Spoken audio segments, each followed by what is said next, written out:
Yo, what's up guys, hope you guys are doing good. So today we are going to see what if Naruto has Kurama's full Cantrol in Chunin exam part 1. Hope you will enjoy this video, so before we start please like the video and subscribe to our channel and hit bell notification, it motivates me to upload more fanfics for my lovely audience. So let's get started. It was a clear and sunny morning as Naruto cheerfully walked to his team's usual meeting spot. Along the way, he had taken the time to wish everyone who crossed his path a delightful morning. Among the adults, his acts of basic courtesy earned him nothing more than resentful stares, but he did not care. He was in too good a mood for it to be ruined just yet.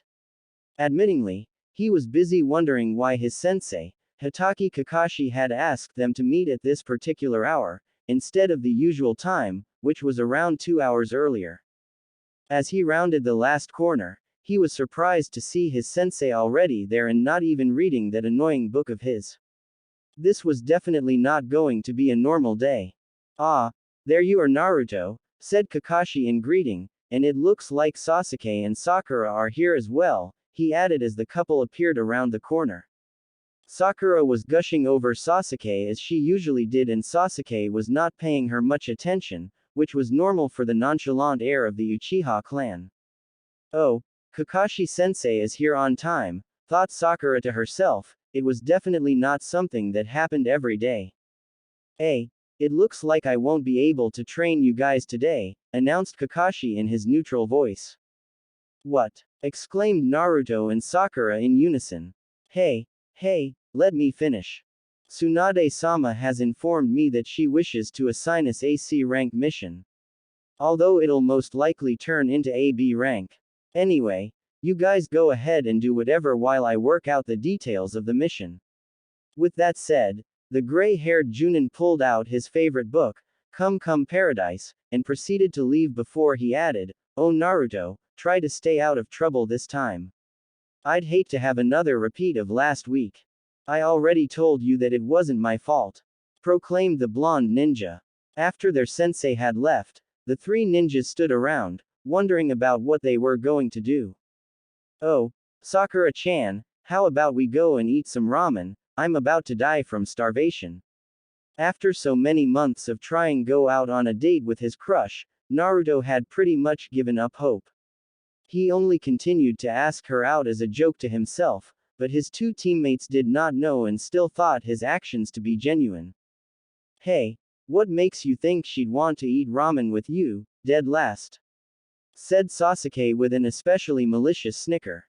"Don't call me that," yelled Naruto, anger clearly marked on his face. "Maybe I went too far this time," wondered black-haired Uchiha. Although he would hate to admit it, Naruto was giving him the creeps. He had never gotten so angry before when he teased him. "Why do you keep calling me that?" demanded the furious ninja, quivering in anger. "Yes, give in to your anger, it will make you stronger," rumbled a voice. "What? Why would I want to do that?" demanded Naruto. "What the hell are you talking about?" growled Sasuke. "You mean you didn't tell me that stuff about giving into my anger?" "Of course not, you total moron."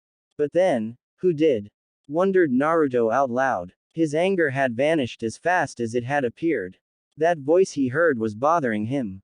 He knew it was not a figment of his imagination, so then where did it come from? "Peef. Like I'd know. You probably imagined it," replied Sasuke with another snicker. "Well, I'm going to go get some ramen," announced Naruto with grin. "Later guys." Even with the thought of ramen in his head, the strange voice still troubled him. Hands in his pockets, he strolled towards his favorite ramen stand deep in thought. He barely noticed that he had already arrived. Naruto was such a frequent customer that the owner did not even have to ask him what he wanted. He already knew the young ninja's favorite meal, so whenever he saw him, he would have a steaming bowl of ramen already served. The blonde genin needed no further urging as he settled into a stool and began to devour his meal. All the while though, he continued to think about what the voice had told him, about what would have happened had he actually let his anger take control of him. It would have felt good to release it all at once, he knew. His rivalry with Sasuke had caused him quite a few bouts of anger between the two of them, but never had he really let it all out. I wonder what it feels like, he mused. On the way home from the ramen shop, Naruto was in a much better mood now that he had food in his stomach. Even the adults appeared not to glare at him as hard as they usually did. To top it off, Konohamaru and his friends had not even attempted to get him to play with them. He thought it cute that the three kids wanted to play with him so much, but after a while it annoyed him, especially when they came to him after he was exhausted from training. Turning onto his street, Naruto was silently relishing the thought of gaining a few extra hours of sleep. If there were two things in life that he thoroughly enjoyed, it was sleep and ramen. As he was lost in his blissful thoughts, he barely heard a voice. "Why didn't you listen to what I said back there, boy?" rumbled the voice. "What? Who's there? Who said that?" yelled out Naruto, turning around to see who was behind him. Nobody was around. He was the only person visible on the street. If nobody was around, then where was the voice coming from? "I think you already know the answer to that question," continued the voice in its usual growl. Letting out an audible gasp, Naruto dashed into his house, slammed the door shut, triple locked it, and leaned against the door, panting ever so slightly. "What kind of genjutsu is this?" wondered the young nin. "You really are thick, you know that." Although possessing a formidable stamina and resistance, nature was not so kind to Naruto in the intellect department. It took him a full minute to realize that genjutsu was not being used, and another minute to realize who was talking to him. Are you, Kyubi?" Naruto stammered, even in his thought. "Very good. I knew you weren't a hopeless case," replied the Nine-Tails demon with more than a hint of sarcasm.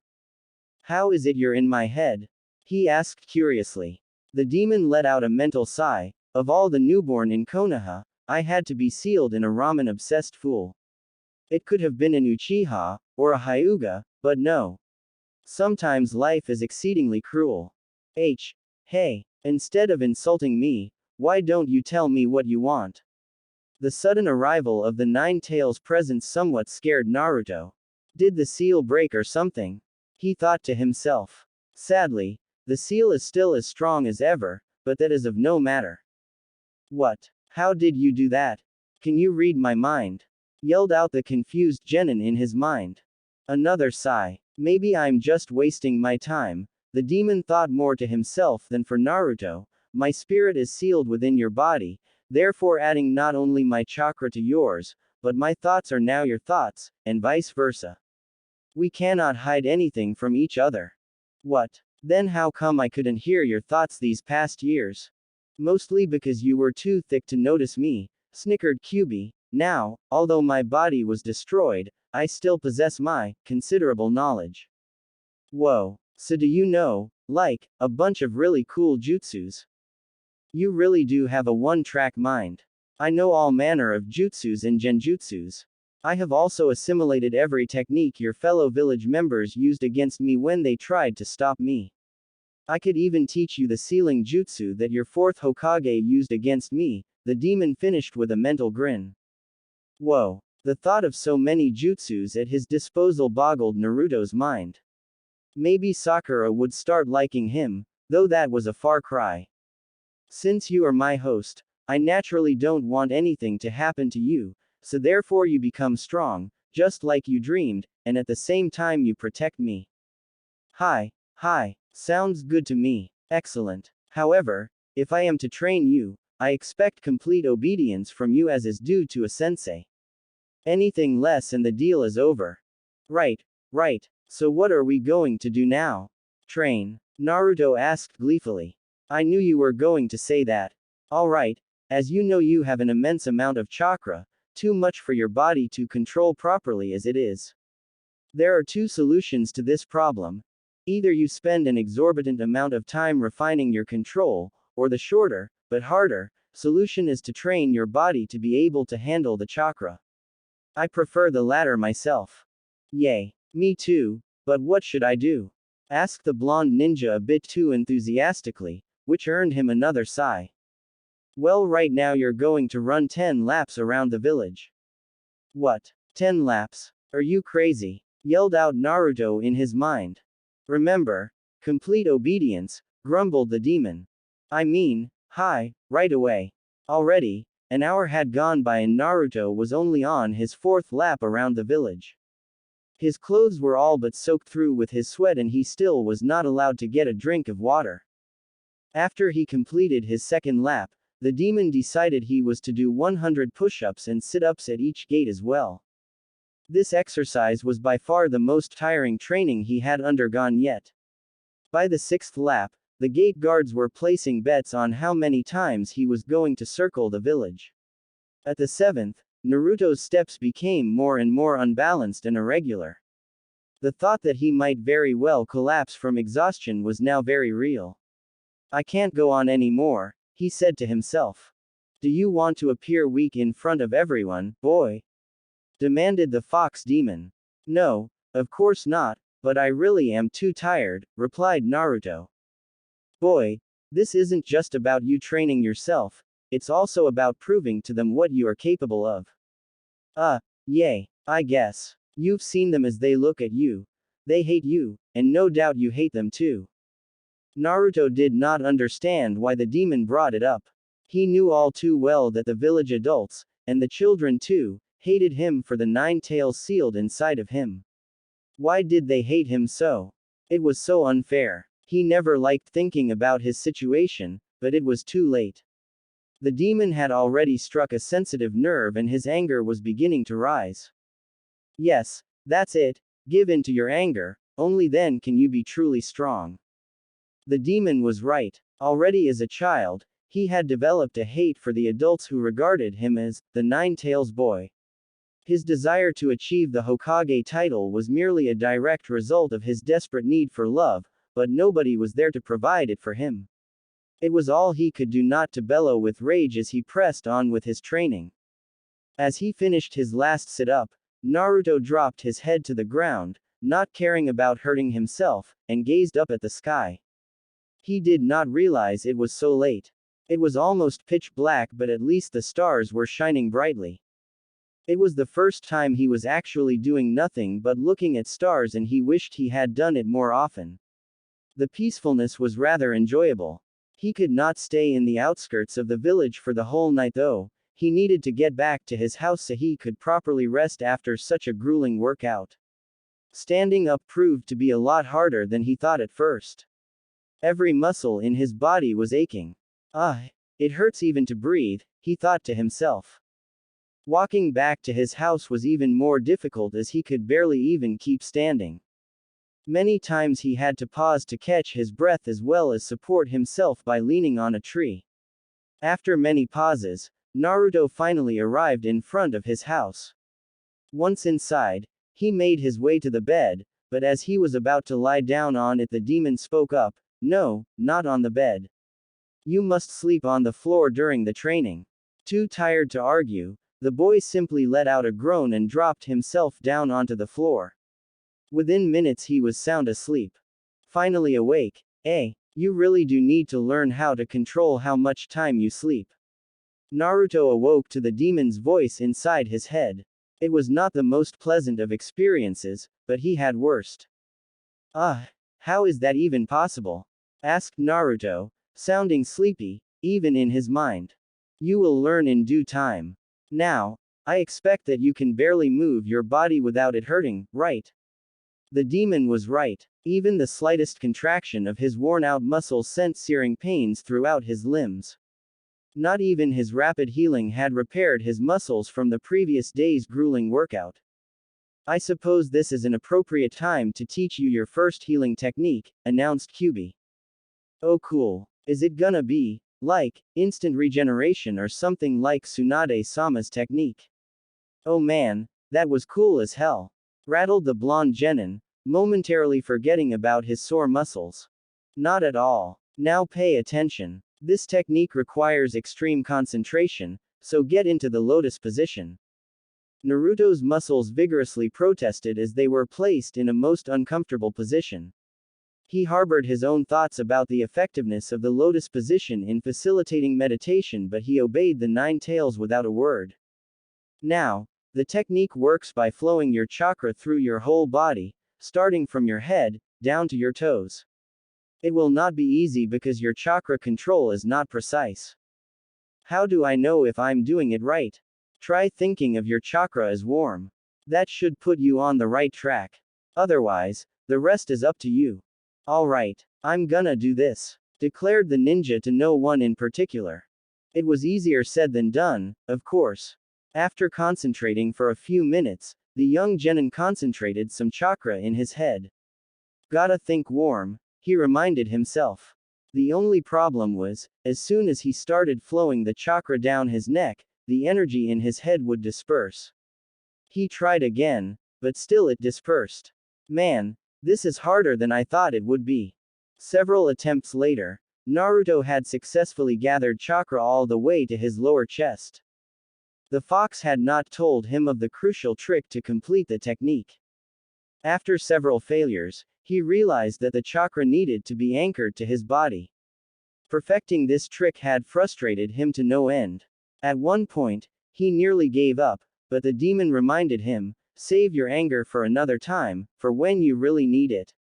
Kyubi was right, of course. Angering himself over something so small was useless. Instead, he redoubled his efforts, and to his surprise, he succeeded without too much trouble. Filling the rest of his body with chakra was no longer a losing battle. Once his body was filled, he realized he did not know what to do now. With all the energy charged up in his body, the only sensible thing to do was releasing it. Expelling the chakra from his feet, Naruto noticed his body stopped hurting, as if he were pushing out the pain through his feet. "Whoa, I feel great," he exclaimed. "Very good," rumbled the demon. "I never expected you to grasp the anchoring concept that quickly. There might be hope yet for you." As Naruto stood up from his meditating position, his grin was as large as ever until Kyubi announced, "Now, run 12 laps around the village with 120 push-ups and sit-ups at each gate." "What? Already? I just got healed," the blonde ninja yelled out loud. The demon simply ignored it. He figured that Naruto was Naruto and his complaining would never cease. The 12 laps around the village did not take as long a time to finish as the previous day, but he was still drenched in sweat, and he could barely stand up. On top of that, as he finished his 11th lap, his feet tripped on themselves from exhaustion and he fell face first on the ground. Thankfully, he still had stamina to get back up and continue running. Despite his accidents, Naruto still felt good about himself. He always did after training. "Now would be an excellent time to use that healing technique I taught you," suggested the demon. Hi, responded Naruto. This time around, the young genin completed the technique a full 10 minutes quicker than the first time he had attempted it. Gathering, and then flowing out the chakra was still a lengthy and precise process, though. "Wow, I feel great. This technique is really amazing," Naruto shouted in amazement. "Instead of standing there like a fool, I suggest you take a shower before eating lunch," growled the demon in response. Hey, cheer up, you always seem to be in a bad mood. Remaining sealed within your body for 12 years would make anybody bitter and cynical." "Whatever you say, sensei," replied the boy with a mental chuckle. Since he was no longer exhausted from his run, Naruto did not have to worry about collapsing while walking towards his house. Instead, he placed his hands behind his head, casually strolled back along the way. On his way, he passed a few genins. They all stared at his sweat-drenched clothes, wondering what he had been doing for him to be so drenched. Naruto simply grinned in his customary manner, if only they knew. After drying himself off from his shower, Naruto ransacked his house in search of something edible to eat, but he had finished the last of his food the very morning. It looked like another ramen meal at the stand, not that he was complaining, of course, but his monthly allowance was running short. Oh well, another meal will not hurt him. Besides, the owner gives him a frequent customer discount anyway. On his way to the stand, he could have sworn he saw Sasuke and Sakura talking. Most likely she was trying to persuade him to go on a date with her. Like that was going to happen. The thought made Naruto chuckle a bit to himself. The little triangle that Team 7 had going on for a while always made him laugh. To think back now at how he acted, he could tell how far he had come since Kakashi made them genins. He was foolish enough to think his desire to go out with Sakura was as strong as his dream to become Hokage. Hee, what a fool I was. You still are, snickered the demon at him. Bah, who asked you? Demanded Naruto, slightly irked. Only another mental snicker answered his question.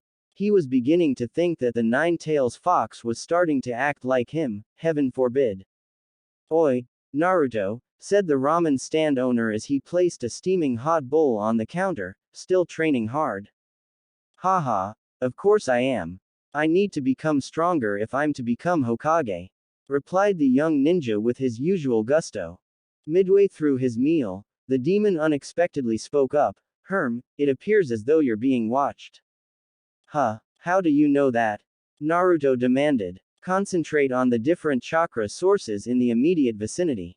Notice how all of them are moving, except one. Oh yay, you're right. The blonde genin slowly turned around as if he were stretching and stole a quick glance in the direction of the motionless chakra. There was no mistaking the person, it was Inuzuka Kiba, the genin he had defeated in his preliminary match during the Chunin selection exam. It occurred to Naruto that today was not the only time he was being watched. Several other times in the past, he felt as if somebody was watching him.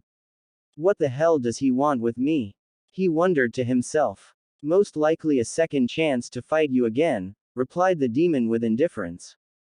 Hey, I'll just beat him again, like I did back then. Meanwhile, Kiba was silently observing Naruto from the shadows of an alley. For a moment, he thought he had been spotted, but the other genin was merely stretching himself. Akamaru softly barked at him. Somebody was coming. As Kiba turned around, he saw it was only Hyuga Hinata, his teammate. Kiba-kun, Kurenai-sensei sent me to tell you that we have another mission, said Hinata in her soft voice. I'll be there soon, Kiba replied without taking his eyes off of his target.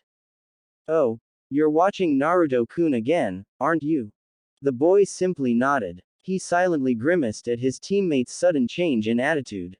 There was no mistaking the tenderness in her voice as she spoke the name. He had only recently discovered Hinata's feeling towards Naruto. It shocked him when he first found out, and he had felt a slight twinge of jealousy. As far as he knew, no girl had ever liked him. Hi, he answered, not even offering an explanation. He could feel her eyes on his back, and was glad when she finally left him. I'm going to figure out how you became so strong, Naruto, Kiba promised to himself.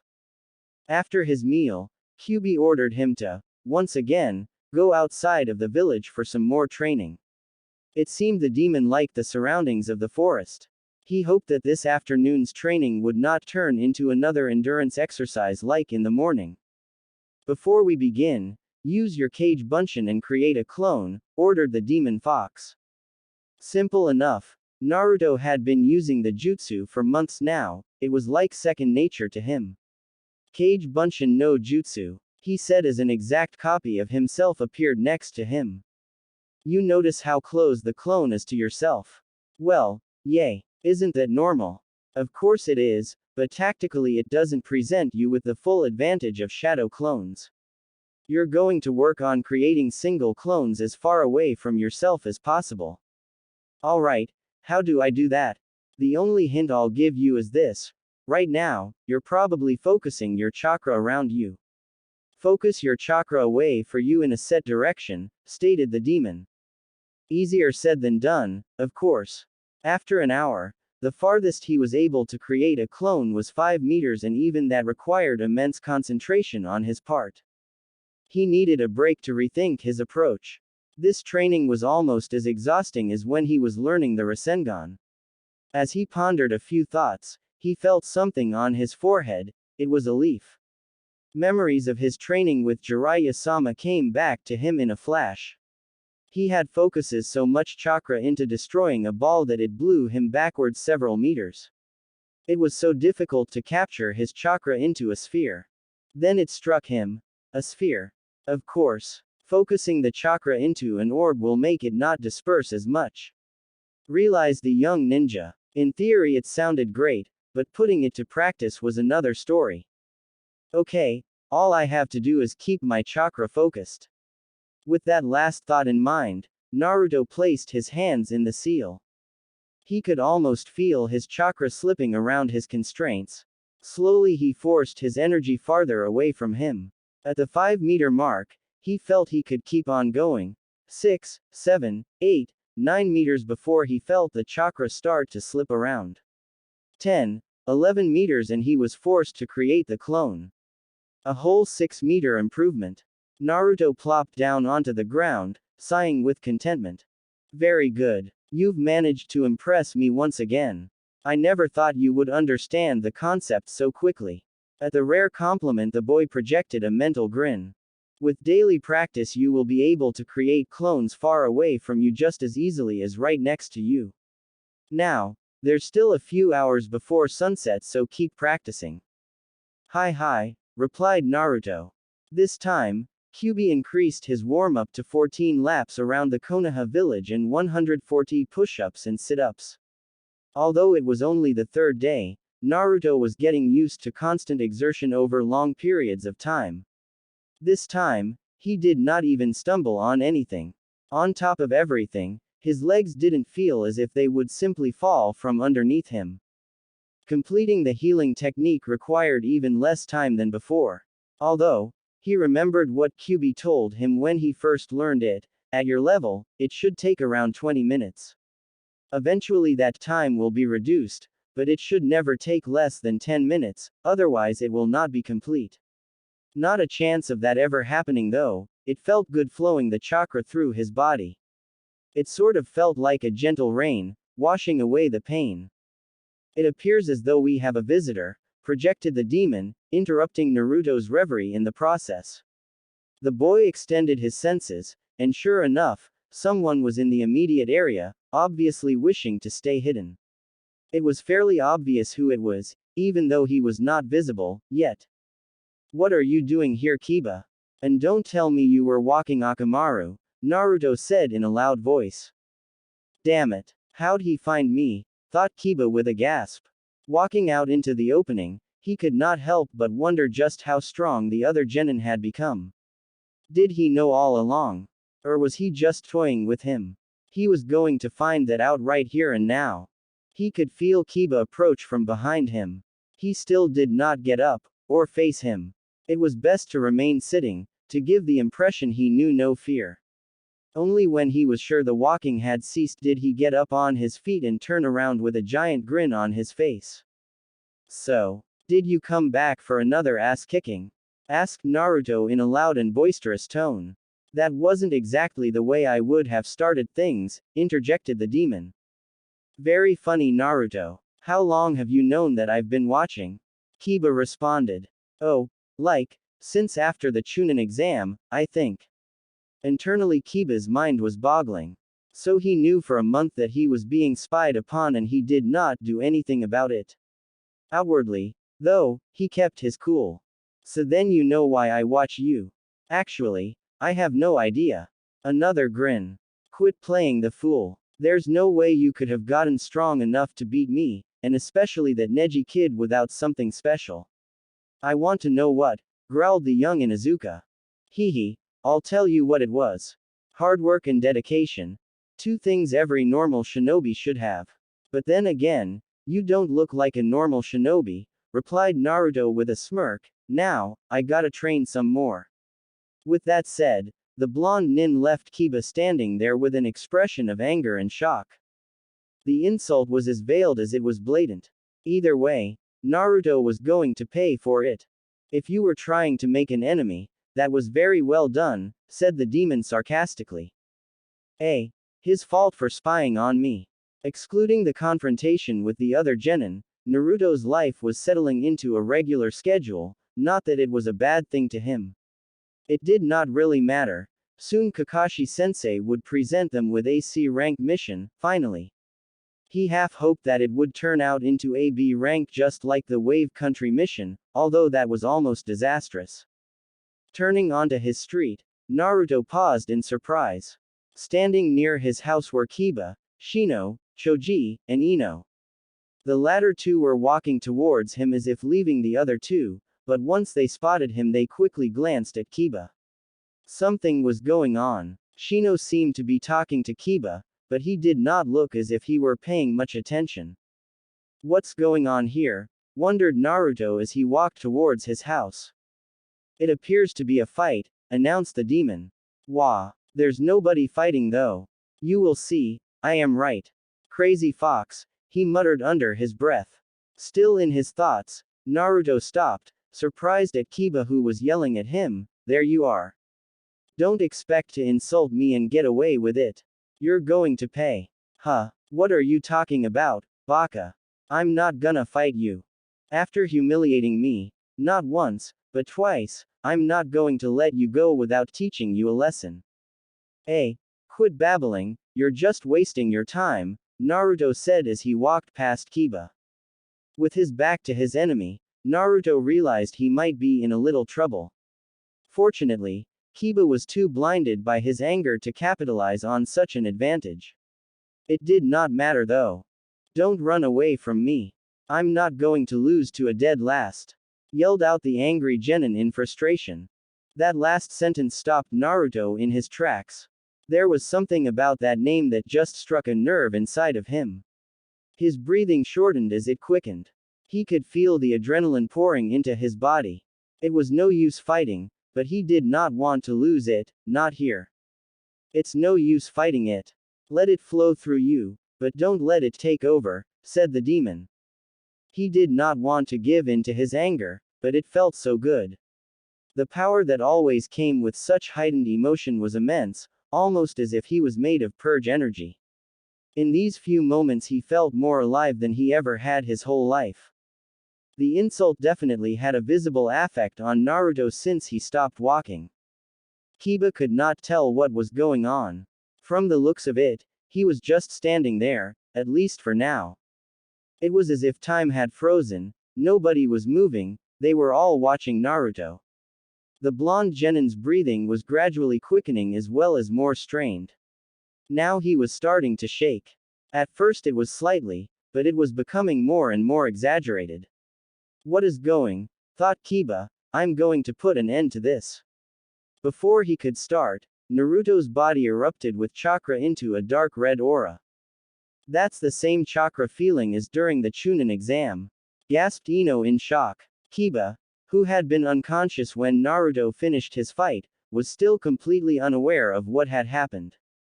The only thoughts in his mind were that he had most likely made a huge mistake, and that he should run away. It was too late though. As Naruto turned around, his face looked strangely inhuman. It was the eyes. His pupils were so small, they were more like slits. Suddenly he spoke up, don't ever call me dead last. Although he said it quietly, there was no mistaking the menace in his voice. Did he copy my jutsu? Wondered Kiba. To him, Naruto looked strangely like an animal, not quite to the point of his own beast effect jutsu. As he placed his hands in a seal, Naruto started speeding towards him. Before he could activate his jutsu in time, it was all over. He was doubled over Naruto's fist that was still pressing his stomach. The taste of blood was creeping into his mouth as he tried to breathe. The pain was intense. Naruto moved his fist away from the other genin. He was not through with him yet. A quick kick to the stomach sent his opponent flying for several meters. This power within him was still too raw, he needed to control it. Amazingly, Kiba was still able to stand up after those two hits, though shakily. It's time to end it, decided Naruto. He did not think he would be able to keep control over his emotions for very long. The temptation to completely give in was stronger than ever. Yesterday's practice had served him well. He was so familiar with Kage Bunshin no Jutsu that he hardly needed to concentrate. In a poof of smoke, two clones appeared on either side of Kiba and grabbed him in vice-like grips. Extending his hand, he started to gather his chakra inside the palm. At first it was a whirlwind of motion, but within a few seconds it was all focused into a glowing sphere of pure energy. There was no hope of escape for Kiba. Even if he were not being held by two shadow clones, he was too injured to dodge. Closing in fast, a wicked grin spread on Naruto's face in anticipation of crushing his opponent. But as he was mere inches away from Kiba, he caught a blur of movement on the outside of his field of vision. It was too late to react. He had already taken a kick to the ribs and was sent crashing into a tree with the Rasengan ripping the entire roots from the ground. After getting up and dusting himself off, Naruto turned around to face his new attacker. It was Sasuke. "Oi, Baka, what were you trying to do? Kill him," shouted Sasuke at him. No, but he started it," responded the blonde genin, anger clearly gone. "Peef, whatever. Kakashi-sensei sent me to tell you that our mission will be ready in 4 days. Yay, whatever. I don't need you to look out after me." Although he did not see it, Choji and Ino were breathing huge sighs of relief. They had never seen Naruto so angry before. He definitely looked like he was going to kill Kiba, and that technique, that was not the kind of skill a genin could learn. Well, now that all the excitement is over, we can get back to training. Southeast of the village is a mountainous area. Go there once you are done cleaning yourself, ordered Kyubi. After a shower and some lunch, Naruto headed southeast, and after about 45 minutes of traveling, he arrived at the mountain ranges. "Great. Now what do I do?" inquired the boy. "Now, you climb the cliffs." "What? Without using your legs either? Otherwise you won't be able to develop strength in your fingers, which is the whole purpose of this training." Grumbling still a bit more, the boy finally complied. How hard could it be after all? All he had to do was climb the rocks. As long as he paid attention to where he put his hands, he would do just fine. After all, it was just climbing rocks, without using his legs. It was doable. "Man, this is gonna suck," grumbled Naruto to himself, and rightly so. After only an hour he was barely a fourth up on the smallest of rock formations. His fingers were trembling from the exertion and his upper body muscles were burning. If only he could use his chakra, it would make things so much easier. "I already said, no chakra," interjected the Nine Tails, "using some would defeat the entire purpose of this training. The taijutsu I will teach you is extremely advanced, and requires great muscle control in your body extremities. This taijutsu alone should put you on the same level as those arrogant Hyugas, let alone the jutsus you'll learn." "Why, yeah," stammered Naruto, clearly too tired to hold a conversation. He was wondering how in the world to climb to the top of the rock he was hanging off of. "There is much hate and resentment in you, I can feel it. Instead of bottling it up and wasting it, grasp it. The villagers hate you for what you have sealed up inside of you, me. The children disregard you because of your once poor grades. God damn it. Why do you keep bringing that up? Because you try to forget it all, instead of looking at reality. Don't fool yourself into thinking it's something different. Your sole reason of existence is to bear the hate of the village, but from now on it's different. From now on, your purpose is to prove to everyone who you are and what you are capable of." Fueled by the demon's speech, Naruto found strength in his anger towards the village. Inch by inch he forced his hands to move to higher handholds. Though despite the odd inspiration, the feelings within him raged against each other. Was the demon right? After all, there was still Iruka-sensei who bought him ramen every now and then. Still, Kyubi had killed his parents. His acts of kindness could merely be attempts to satisfy his guilt. Naruto sighed at this thought. Life was exceedingly cruel sometimes. Every day, it seemed his warm-up became harder and harder.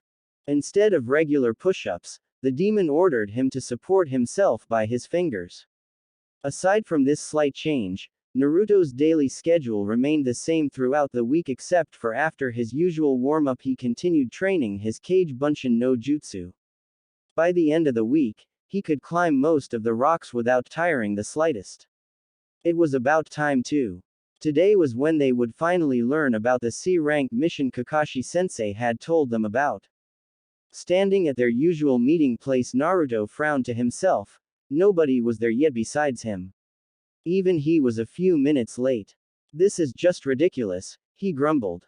If he knew any better, he would say Sakura was with Sasuke, as she usually tried to sneak in free moments with him.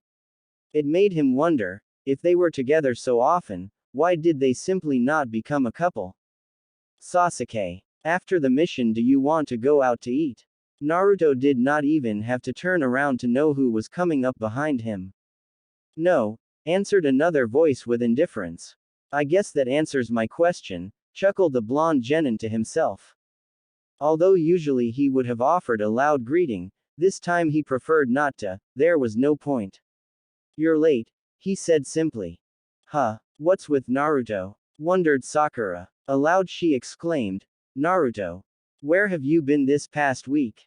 I was looking all over for you. Yay, right, you were with Sasuke the whole time.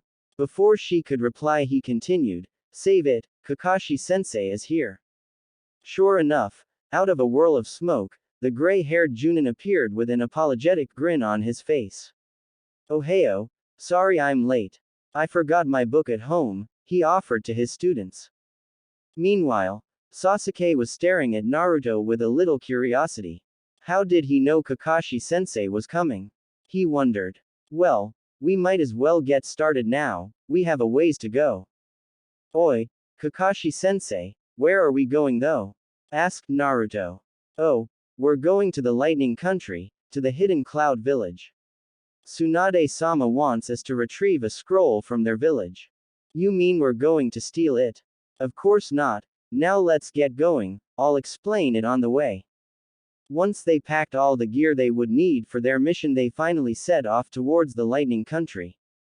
On the way, Kakashi finally settled his students' curiosity. Apparently, during the Hidden Cloud War, the third Hokage offered an ancient scroll as part of the treaty agreement, that was roughly 10 years ago. Their current leader had recently passed away, and their village council decided that the scroll was no longer needed in the village. Therefore, as an act of goodwill, they were allowing a team from the Leaf to take it back. What Kakashi failed to mention was the rebellious faction which split from the village. The rebel clouds felt that the leader chosen was not the best choice, so approximately half of the ninjas left and ultimately became missing nins. Kakashi was more than certain they were going to be ambushed on the way back, but there was no avoiding it. He figured a regular 4-man team had a better chance of slipping away than a larger escort, and besides, a larger escort would definitely attract more attention. With his current team, they would be underestimated. Perhaps they would send 2 Junins to take care of himself, but most likely only Genins for his students. If they were desperate, they would send some Chunins, but with the rebels in their current status, they were hard-pressed for experienced ninjas. Still, sending Genins against his students would most likely be their mistake. Naruto's growth, especially, was almost frightening. From the scared boy who froze in the face of his first real threat to his life, to the aftermath of the Chunin selection exam. He's probably the strongest genin the Leaf has seen in a while, he thought to himself. Sasuke himself was not too far behind his teammate. His mastery of the Sharingan was improving daily, but not nearly as fast as Naruto was improving. Sakura was coming along quite well too. She would soon be ready for him to teach her some new jutsus. He could sense an affinity for earth-type skills within her. The team was making excellent progress on their journey, but the Hidden Cloud Village was a lot farther than the Wave Country. The distance between their starting point and their destination was basically a 2.5-day journey, so for 2 nights they were forced to camp somewhere along the road. It really was not that bad, it still had not rained yet. At any rate, on the 3rd day, they finally arrived at the gates of their destination.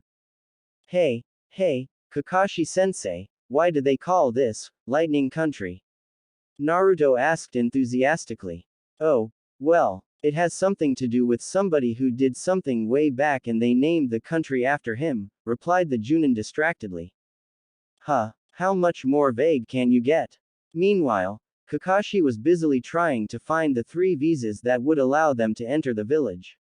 After nearly emptying his pockets, he finally fished out the 3 documents and the gate guards ushered them through. Well, you guys go look around while I take care of the business. Turning around, he added, by the way, try not to stand out. We may be at peace with them, but that doesn't mean that they like us. With that said, he continued towards the main administration building. The 3 genins took the opportunity to explore the strange village. Surprisingly, it was quite similar to their own. Wow, there's a ramen stand. I'll see you guys later, shouted Naruto over his shoulder as he ran towards the stand. What a moron, always interested in food, muttered Sasuke. Exploring the village was not as exciting as they had hoped it would be. It really was just like the Leaf Village, except there did seem to be as many inhabitants. Walking around proved to be quite boring and they almost wished Naruto was around to liven things up. In the meantime, Naruto finished his meal and began to wander around. This place isn't very exciting, he thought to himself. It seemed to him that for the size of the village either there were not many inhabitants, or they all preferred remaining indoors, even during good weather. Whatever the reason, he had no time to find out. Ahead of him he found his team, obviously waiting for him. Ah, there you are, Naruto, said Kakashi, it's about time we left this place. What kind of AC rank mission is this? We haven't done anything, whined the blonde-haired genin. You should be happy, this is so easy, C ranks pay much better than D ranks. Now let's get going. Trudging along in silence, Naruto was deep in thought. Kakashi had given him the scroll to carry. Finally he spoke up. Oi, Kakashi-sensei. What's so important about this scroll?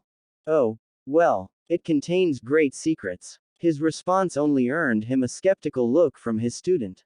Hey, even I don't know some things. The journey home promised to be as eventless as their first one. The first day came and went without incidents, although Naruto did stub his toe on a rock. The second day appeared to be just as boring as the previous days, even Kyubi seemed bored. It appears somebody is using some form of high-level genjutsu around us, stated the demon in his normal tone.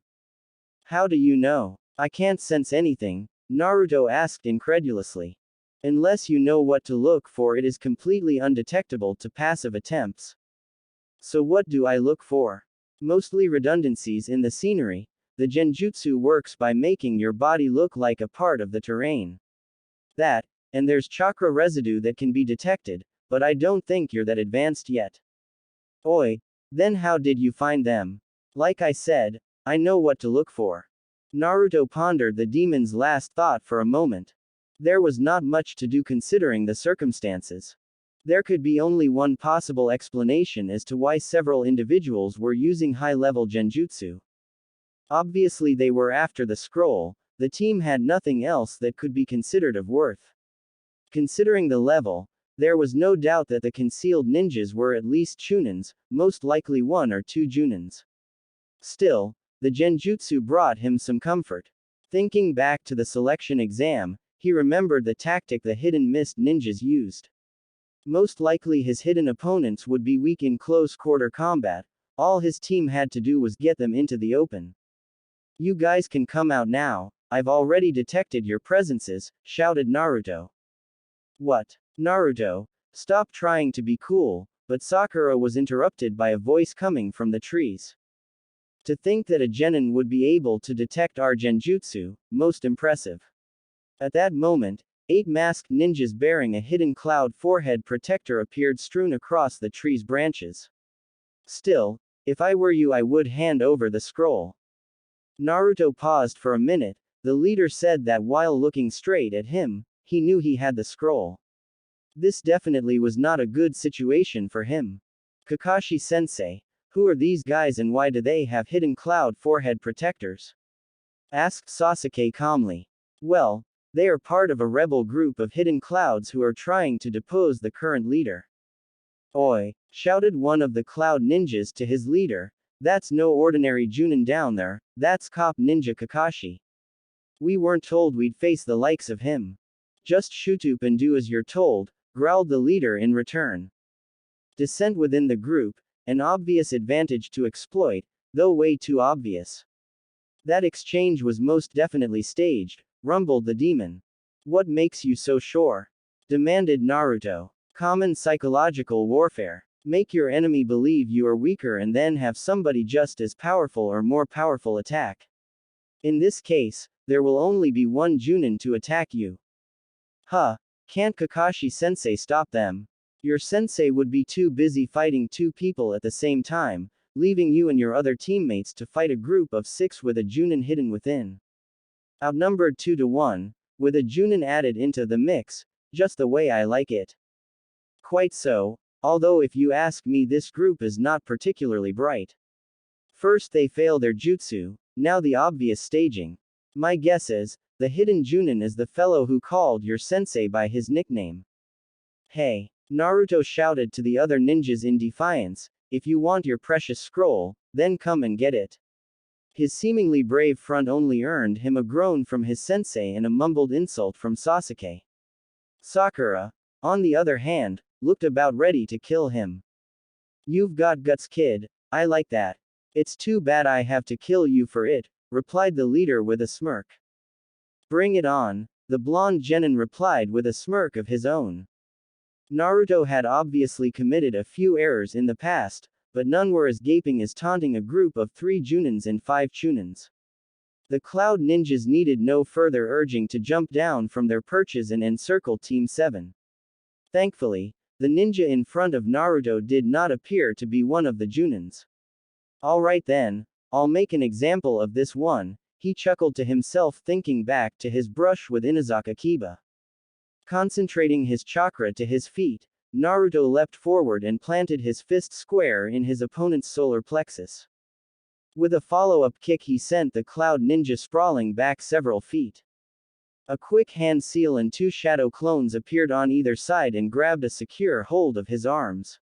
Flowing chakra to his hand, Naruto created a whirlwind of energy in his palm. A little longer and it all focused into a sphere. Letting loose a battle cry, he rushed his opponent and unleashed the full power of his Rasengan. There was nothing to stop the ninja from flying head first into a tree, clearly dead even before impact. He did not even have the chance to react to Naruto's attack. The young genin looked down at his hands, it was his first real kill. So this is what it feels like, he reflected, such power, the ability to take another man's life with my own hands. I feel alive. Rounding on the rest of the rogue ninjas with a fire burning in his eyes, Naruto only uttered 3 words, "Don't underestimate me." It was not an emotion he was used to experience. Whenever it happened he never knew what it was at first. During calmer periods, he reflected over his feelings and he would realize, it was jealousy. Such a strange concept for him to grasp, being envious of someone else. It was unthinkable. He was the top of his class, heir to the Uchiha clan, a Sharingan user, and he was heralded as a genius. So why did he desire the power of his teammate? The bottom of his class, loud, obnoxious, and stubborn to boot, all perfectly described Uzumaki Naruto. Jealousy was not a part of him. The only time he could remember being jealous was when Itachi came home one evening from his training and showed him his eyes. They contained 3 Sharingan wheels, proof of mastery. Even though he was barely out of the toddler stage, he was jealous of his brother. The Sharingan ability was difficult to use at its full power, to master it so young was nothing short of a miracle. Now, he was feeling that same emotion towards that fool. In mere seconds he had killed at least a Chunin-level ninja, not one to take lightly. If not for his ability, he would not have been able to follow. Naruto had used the same technique as against Kiba. The Rasengan was what Kakashi-sensei called it. At the time, he had not thought much about it, his own Chidori was more impressive anyway. Such underestimation was not typical of him, even with his skill, only a well-placed hit would result in instant death. It seemed that Naruto had not even paid attention to where he struck his opponent, such power. One time, when teasing his teammate, he told him to get stronger so he could beat him. He really did not expect for it to actually happen. Naruto, how could this happen? What happened with you? Boggled Sasuke in his mind. He hazarded a glance at Sakura. Her mouth was gaping in absolute shock and her kunai was slowly slipping out of her grasp, just as he expected. Even Sakura snidely considered herself more skilled than their teammate due to her outstanding grades in the academy. At the moment, though, there was no more time for shock. One of the Cloud Ninjas had punched Naruto hard in the face. What ensued could only be described as frightening. Hey, how pathetic. Was that all you got? Cackled Naruto in a strange voice. Why, you insolent brat, I'll make you taste pain like you've never experienced. The Cloud Ninja bellowed. Straightening himself out and facing the ninja in front of him, Naruto put a smirk on his face. Not like that, you won't, he stated. Why, you? Yelled the ninja as he started to swing his fist again. Nothing happened though. The fist was firmly nested into Naruto's left palm and was obviously not going anywhere. Gotcha, grinned the blonde genin. Lightly placing his foot backwards, Naruto brought it up in a swift circular motion, connecting with the Cloud Ninja's jaw, sending him staggering back a few steps. What is he doing? Wondered Kakashi, staring at his student with his one-eyed Sharingan. He did not have to worry about the two Junins in front of him because they were watching the boy as well. Even though he was able to sometimes predict the movements of other people, Naruto was entirely too spontaneous. It frustrated him sometimes, but now was no time or place to lecture himself for not taking care enough of the boy. After kicking his opponent, he leapt into the air. What was he doing? His body twisted not quite a half circle. It was as if time had stopped and Naruto was frozen in midair. Was it really that, or merely an optical illusion? Either way, the boy lashed out with foot, striking the neck of the Cloud Ninja, who crumpled at the contact. All of Team 7 gasped at once. That was no ordinary Mikazuki Jerry, Kakashi realized. That had a Hyuga feel to it, but there was something else. He had heard, from those who watched the Hyuga Neji match, that Neji used some spinning kicks while in air. Also from his own eyes from observing Hyuga Hisashi and Hiashi train sometimes, there was definitely a similar feel. Kakashi had a feeling he would be seeing more of this type of technique in the future. Oi Sasuke, shouted Naruto, shooting a glance at his teammate, better hurry up, it's already 2-0 for me. Humph, show off, muttered Sasuke. He's something, that kid, said one of the Junins in front of Kakashi, for him to take out two of us that quickly. Hey, you won't get the scroll from us, replied Kakashi with confidence. Naruto isn't the only one who's strong. That black-haired kid is an Uchiha, your friends won't stand a chance against them. That would be true, replied the other Cloud Ninja, if we were the only Junins. What? Gasped Kakashi. That's right, one of our elite hunter nin is somewhere in that group. Looks like the tables have turned, smirked the other ninja. If you go to help your students, we'll kill you. If you do nothing, your students will die. Quite the predicament you're in. Meanwhile, with his Sharingan activated, Sasuke had less trouble dealing with his opponents. One of them was a ninjutsu specialist and continually attacked him from a distance using some strange lightning-based jutsu. Even with the Sharingan, it was all he could do to avoid getting caught. A few more times of observing the technique and he saw an opening through the attacks. His Shishi Renden was all he needed to knock out the Cloud Chunin. So weak, he muttered at his unconscious opponent. Damn it, I can't find the hidden Junin, complained Naruto. I'll admit, he's concealing his identity well, the demon conceded. At this point you have two options. Kill everybody, till we find him. Or bait him into the open. I got an idea. Picking the scroll from his pouch he tossed it at his teammate, Oi, Sakura. Catch. Barely reacting in time, the scroll unceremoniously tumbled into Sakura's arms.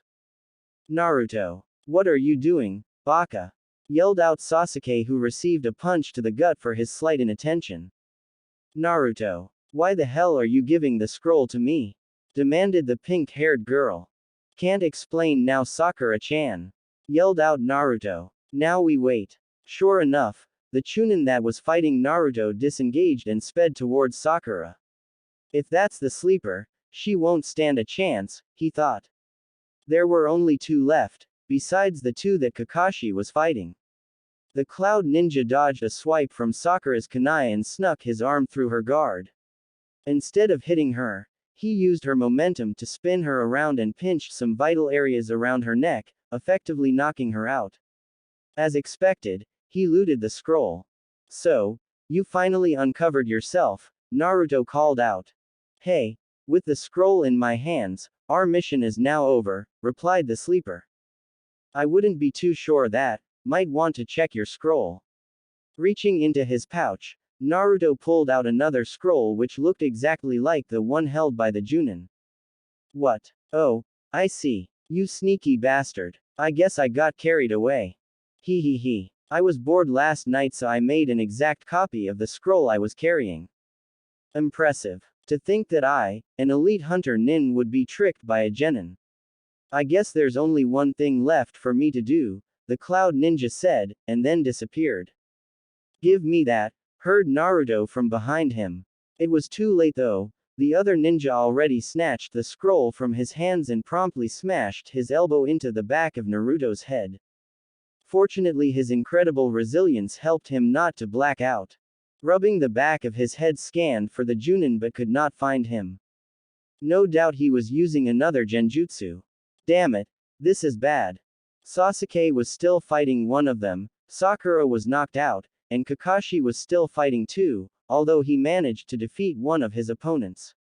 Still, the whole purpose of the mission was to safely see the scroll back to Tsunade-sama, but that was not going to happen without the scroll. He was not going to find the sleeper, not with that genjutsu, and another trap would not work either. What am I going to do? Kakashi-sensei is going to kill me. He whined to himself. There might be a way, interjected the demon. What? How? You still have a blank scroll with an ink and stylus, right? Yay, of course. Always got 'em around. Good. There's no time to lose. I will dictate to you a summoning contract between foxes. Huh, how do you know the contract for foxes? Because I'm the spirit of a demon fox. You amaze me sometimes. Hi, alright, what's the contract? Word by word, the demon dictated the contract to Naruto. Contracts were complex to create as precise words were needed for the specific animal. Thankfully, the demon was already familiar with such minutiae. When he was done, Naruto signed the scroll with his blood, and pressed his bloodied fingers onto it for his fingerprints. Great. I'm done. Now what? Excellent. Now this is the skill your sensei once used, Doden Suiga no Jutsu, except you'll use foxes instead of dogs. Don't dogs have better noses? A common misconception, but there's no time. You already know how to summon, but the chakra distribution is different because you have to summon several at once, and underground at that. Alright, how do I do it then? Naruto asked excitedly. I don't have time to teach you, you'll have to let me control the chakra myself. What? I can't let you do that. If the host is willing, then it is possible. But it's my body, I can't just let you control part of it, even for just a little. Boy, there's no time for this, now give me control. No way. Sensei or no, this is my body. You just lost the scroll you were supposed to protect, they're all going to blame you for its loss, taunted Kyubi, trying to change tactics. I can deal with that, shrugged Naruto. Do you want to look weak in front of the others? Do you want the Uchiha kid to surpass you again? Do you want Sakura to call you worthless? What? No, but, there are no buts, snarled the demon, you have to act now, be a hero or remain the loser like they all see you as. Fine then, as long as it's just this once. Excellent, now perform the seal. Once I form the chakra for you, you'll remember it as if you did it. Biting his thumb, he spread the blood in a line on his palm and then performed the seals: boar, dog, bird, monkey, and sheep. Slamming his palm down on the ground, he could feel the demon flowing the chakra for him. It was a strange sensation, It felt like it was him, but he knew he was not the one doing it. As the jutsu progressed, he could see how complex it was and how much chakra it demanded. Suddenly he realized, how were the nin foxes going to track down this guy anyway? Don't worry about that, said the demon. The scroll is old and releases a particular smell, the foxes won't miss it. With the jutsu complete, there was not much to do besides sit and wait. Both Kakashi and Sasuke had knocked out the remaining cloud nins. Sakura was stirring awake too. It looked like it was all over, except for the Chunin who still had the scroll. Walking toward his student, Kakashi saw Naruto with an open scroll at his feet. Could that be? Taking a closer look, his suspicions were revealed. It was a summoning contract. Oi, Naruto, started the gray-haired sensei, what kind of a scroll is that? Oh, this thing. Putting his hand behind his head, Naruto gave a nervous laugh. It's a contract scroll between the foxes, ha ha ha. Oh, you can summon. Since when? Since Jiraiya-sama taught me before that exam. But Kakashi knew that Naruto used Jiraiya's contract scroll between the toads when he taught him the technique. Developing contract scrolls were extremely complex, and for a genin to write one on the spot was unheard of. How had Naruto gotten so strong and knowledgeable so quickly? Just being apprenticed to Jiraiya for a short amount of time was not enough for such growth. So where's the fox you summoned? Kakashi prodded further. Well, I summoned several of them. Oh, and where are they? Clearly embarrassed, Naruto fidgeted a little before answering. They're tracking the guy that stole the scroll from me underground. Underground? You mean you used Doden Suiga no Jutsu? Kakashi asked incredulously. Yay, he, replied his student with a grin. Suddenly, a shrill scream of pain ripped through the forest. Looks like you caught something, he said with a wink. With Kakashi in the lead, it was not long before the team of four fell upon the victim of the ruthless tracking skill. Several impressive-sized nin foxes with leaf forehead protectors biting down hard on the cloud ninja. Obviously he had never experienced such a skill before, the look of pure terror was clear on his face. Oh, Kakashi-sensei, did you summon these creatures? Asked Sasuke. Haha, nope, it was Naruto here who did that, he said, clapping his student on the back. Grabbing the scroll from the restrained cloud nin, Kakashi said, I don't even need to ask what your purpose was, or for who you worked for. Your entire team has been decimated. After we leave, the jutsu will be released, and I suggest you gather up those who are still alive and go back to your rebel group. Turning to his team he said, well, now that this is over with, how about we head home? Flashing his trademark grin, Naruto replied, hee, sounds good to me. Author's notes. Doden Suiga no Jutsu translates to Earth type, tracking Fang skill, which is the same skill Kakashi used against Zabuza at the end of their second fight when he summoned all those nin dogs from the ground. Oh yay, we finally get a glimpse at Naruto's new taijutsu style. Mikazuki Jerry means crescent kick. It's a variant on the Mawashi Jerry, which is your basic roundhouse, where instead the foot circles over the head, shoulders area and strikes at the neck. Of course, Naruto being so small he had to jump. Getting out of bed always was a grueling affair with nobody around to force him. Sometimes, after turning off his alarm clock, he would just relax his head back onto the pillow and stare out the window next to his bed. There was something about a cloudless sky that captivated him, the sheer vastness of it was enough to humble any man. It was one of those days where he did not want to wake up.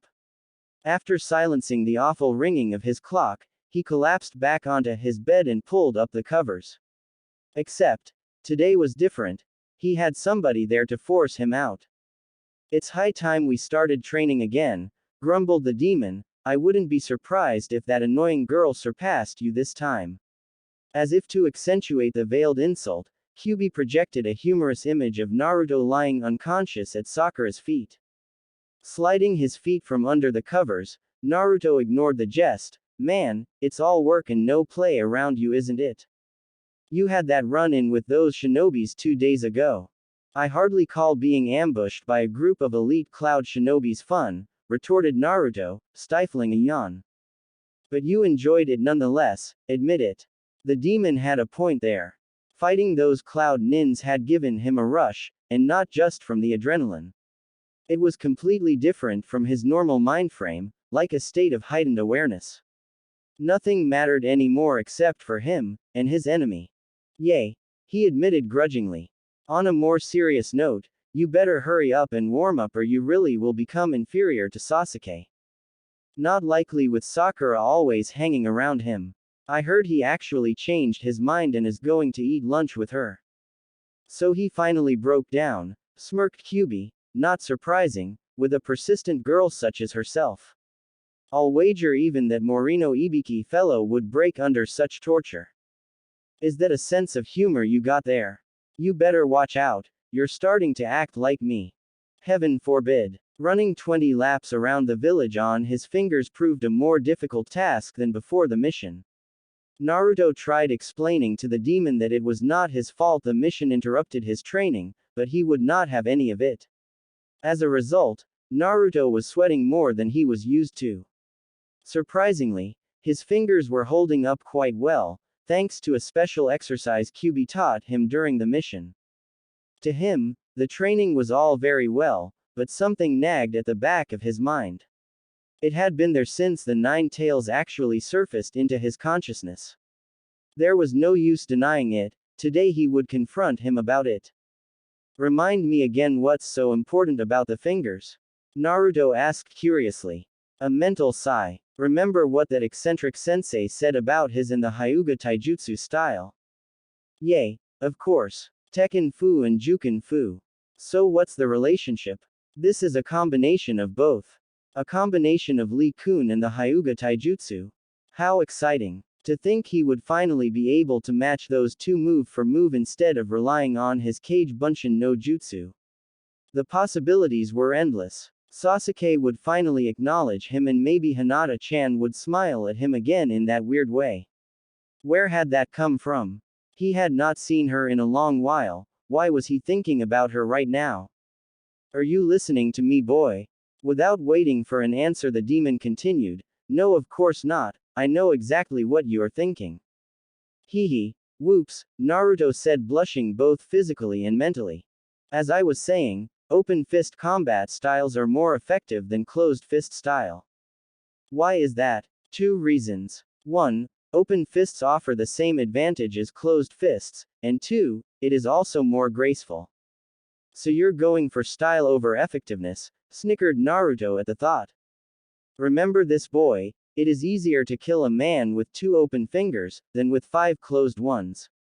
What? How does that work? Maybe if you crushed the windpipe.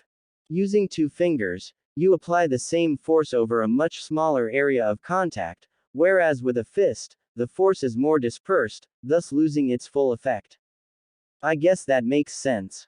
Of course it does. Now that you're done, you better do that healing technique, we're going to practice area number 44 afterwards.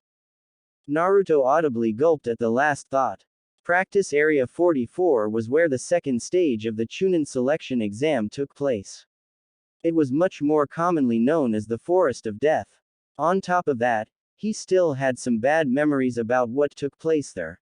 Swallowed whole by a giant snake, that 5-part seal, and seeing Ino and Sakura as friends again were not events he wanted to see again anytime soon. Standing in front of the massive fence, Naruto was harboring second thoughts about training. The perpetually dark forest appeared even more foreboding than it had a month ago, or was it just his imagination? So, how do we get in there? Naruto thought nervously. All the gates surrounding the massive practice area were locked. Just when I think I have you figured out, you surprise me even more, sighed the demon, try climbing it. So with a deep breath, the orange-clad genin gritted his teeth and started to climb the wire fence. It really was not as bad as he thought it would be, although the metal wire cut a little into his fingers, and there were no real footholds. That was alright though, his arms had seen worse in his previous training. Once on the other side, Naruto could not help but wonder what the point of coming to his area in particular for. How long are we going to stay in here anyway? He inquired. About a week, I'd wager. Man, that's so long. But what about Kakashi-sensei and everybody else? What if there's a mission? I'm sure they'll survive without you just fine. Well, whatever you say. Walking deeper into the darkness, Kyubi explained a little more about the nature of his training.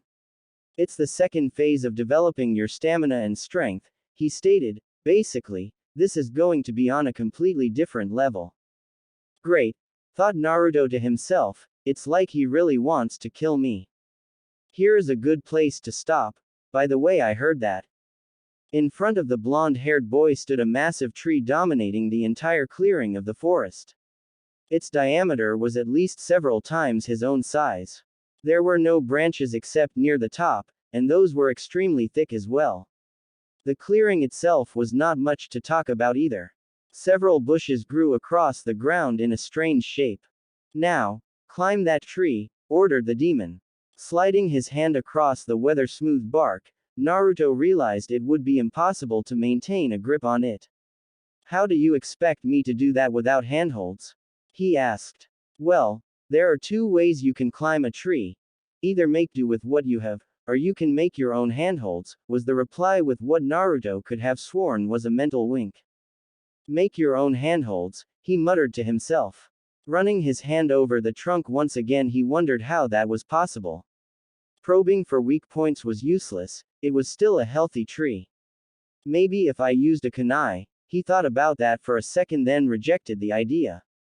That most likely was not the point of the exercise. Developing finger strength seemed to be important in this training, surely Kyubi was not serious. Realizing the inevitable, Naruto drew a large breath and exhaled slowly.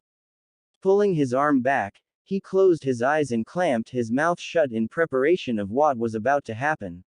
With his hand in the shape of a claw, he stabbed his arm as fast as he could into the tree just like he saw his sensei, Kakashi, do it when using the Chidori.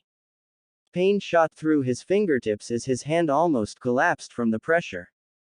Determined not to shout out, Naruto grimaced and let the pain wash over him. Opening his eyes, he found his fingers slightly buried in the wood, though not enough for an adequate hold. And I have to do this until the top. This is gonna suck. How else do you expect to become strong? Smirked the demon. Humph. You aren't the one breaking your hand. Using his other hand, the genin rammed it into the same spot, this time creating a large enough hold. Hoisting himself up a little, he quickly realized that the awkward position he was in would drastically lower the amount of strength he could put into each hit. Ah, you bastard, Naruto projected, you knew this would happen. You set it up specifically so I would fall. What better way to build up your pain threshold than this? Sadist. The fox was right though, he would emerge much stronger, if he could survive. Falling down from that high could be fatal. Over the next few hours, and several bruises later, Naruto struggled to climb higher on the tree, but it was proving much more difficult, just like he anticipated. More than a few times he lost his grip and fell with a thud to the ground. Unlike his training for the Rasengan, this kind of training had nothing to do with chakra. His fingers were riddled with small splinters and the skin was raw. Still he pressed on. It was soon starting to get dark. Taking a break, he leaned against the tree and gazed up towards the sky.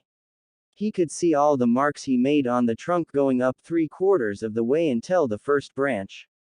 Near the end, he started to get the hang of it. It was not so bad.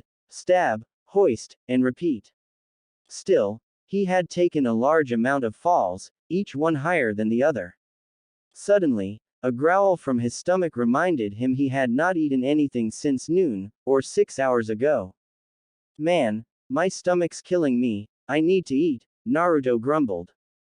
Well, isn't there a river in this area? Replied the demon. Yay, it's off to the east.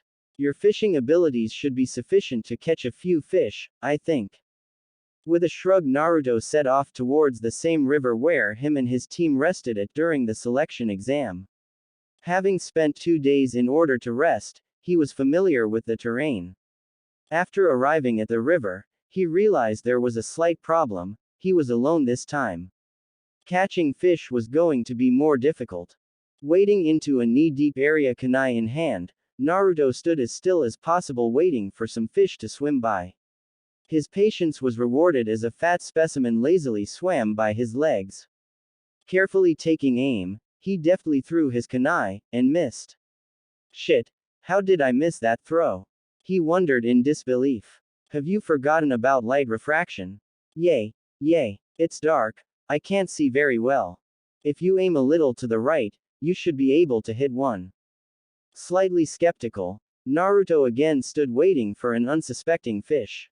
Lady Luck seemed to be with him that day, for after a few minutes, another decent-sized fish swam up the river in search of less turbulent waters. Calm, relaxed, Naruto repeated to himself, and strike. Taking the demon's advice to heart, he aimed a little towards the right and was rewarded with the feeling of his kunai piercing the soft fish flesh. Brandishing his kill like a prize, Naruto started to think this training might not be so bad. All he had to do now was cook the fish. No matches, great, how am I supposed to cook it? Complained the genin. If the fire won't come to you, then you go to the fire, intoned Kyubi. What kind of a stupid quote is that? That doesn't help. Simply put, use a fire-type jutsu. Oh okay, started Naruto sarcastically, I'll just use my ultra-secret Kaiden jutsu that even I don't know about. Before you get saucy with me, let me finish explaining. All fire-type jutsus begin with the horse and end with the tiger seals. Aside from that, think hot. Another mental wink. Think hot, huh, the boy muttered to himself.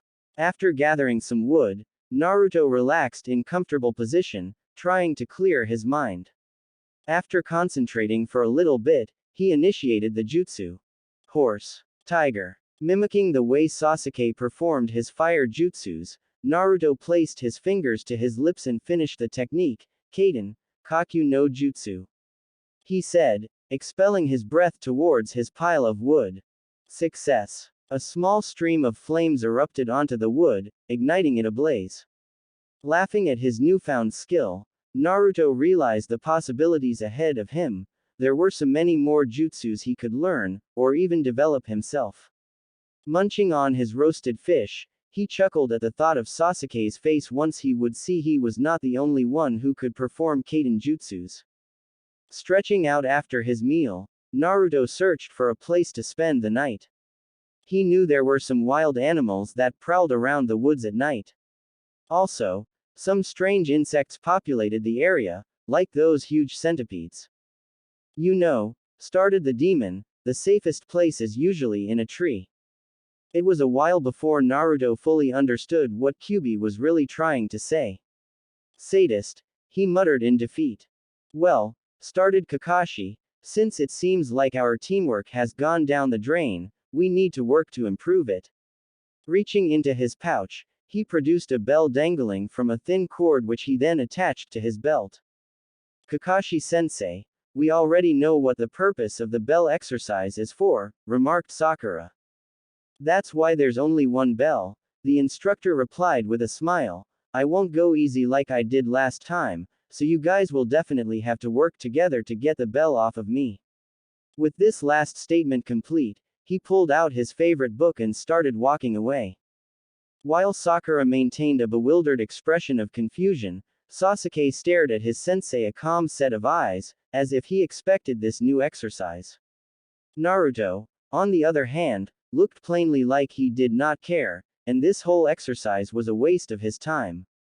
Still, an exercise was an exercise, and if he wanted to resume his own training, he would need to complete this one. Realistically, I think the only way to stand a chance would be if we all attacked him at once in a coordinated manner, Sasuke mused out loud. Naruto snickered at that. Don't you remember the Wave Country? He asked. Yay, replied Sasuke, irked at his partner's obvious contempt. Junins, at that level, don't fight each other directly. At the Uchiha's quizzical look, Naruto continued as if lecturing, most prefer to remain hidden and use clones instead of themselves. Yay, but we haven't seen Kakashi-sensei do any jutsus yet, said Sakura. Hey, I doubt he even needs to do the seal, he's probably hiding in the bushes right now. Casting a glance in his sensei's direction, Naruto saw him calmly leaning against one of the 3 wooden poles reading his book. I'll show you what I mean, he added. With his hands in his pockets, the blonde genin calmly strolled over to the area with the 3 poles. The gentle breeze that wafted over the training grounds definitely put meaning to the expression, calm before the storm. The memory of his genin exam flashed through his mind for a second. Hanging upside down from a tree was definitely not something he wanted to experience again. Damn, this is going to take a long time, he muttered to himself with a sigh. From his peripheral vision, Kakashi could tell his student had stopped a short distance away from him. He could also tell that the boy had assumed a fighting stance, but he could not clearly see from his angle. Looks like they're getting started, he thought to himself with a chuckle. So you've already noticed that it's a clone? Rumbled the demon deep within the bowels of Naruto's mind. Isn't it obvious? Was the response. I'm glad to see your training wasn't a waste, the demon replied softly. As he was taught, Naruto positioned his feet slightly more than shoulder length apart, left leg forward. Bringing up his arms, right hand pointing down, left palm pointed towards Kakashi, he slowly exhaled the remaining air in his lungs. This stance provides you with both offensive and defensive capabilities, the 9 tails lectured. Even weight distribution means you aren't restricted to either one. Downwards palm is for attack, and the upwards palm is for defense. Meanwhile, Naruto precariously maintained his balance on 2 of his fingers high in a tree. He did not have to bother too much with maintaining his balance, both his fingers and his control were greatly improved. While the demon lectured, he calmly listened, taking in every detail.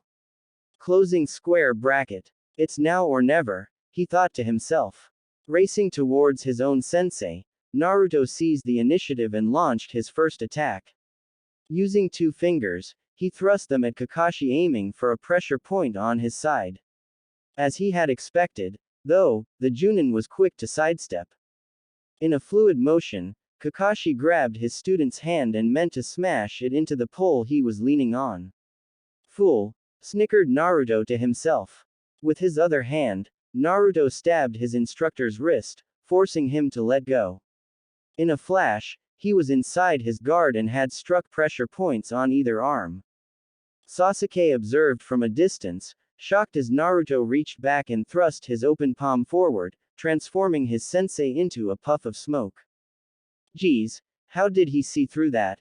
Sakura wondered out loud. Blind luck, was the jealous response. Clearly, Sasuke was still gripping with the fact that his teammate had long surpassed him. Ever since the Forest of Death, Naruto's strength and skill were drastically different. Damn, I still don't know where he's hiding, muttered the blonde genin. He's probably using genjutsu to hide in the bushes, growled Kyubi. Upon the demon's advice, Naruto clasped his hands together and began concentrating on the chakra sources in the area. He could clearly feel his teammates a little ways off, and he thought he sensed something to his right, but that could not be it. It was too obvious for it to be his sensei. He's sneaky, he thought to himself, setting up an extra illusion like that to throw me off. Did he already find me? Wondered Kakashi to himself. He could see Naruto unclasp his hands after his bout of extreme concentration. Through the leaves, he observed the genin take out a kunai and scan around his location. He did not like the way his exercise had started out. Even though it was still early, so far Naruto was the only one doing anything while Sasuke and Sakura stood around. Suddenly, Naruto quickly whirled around towards his hiding spot and threw a kunai in his direction. Just a kunai. Don't tell me that's all you got.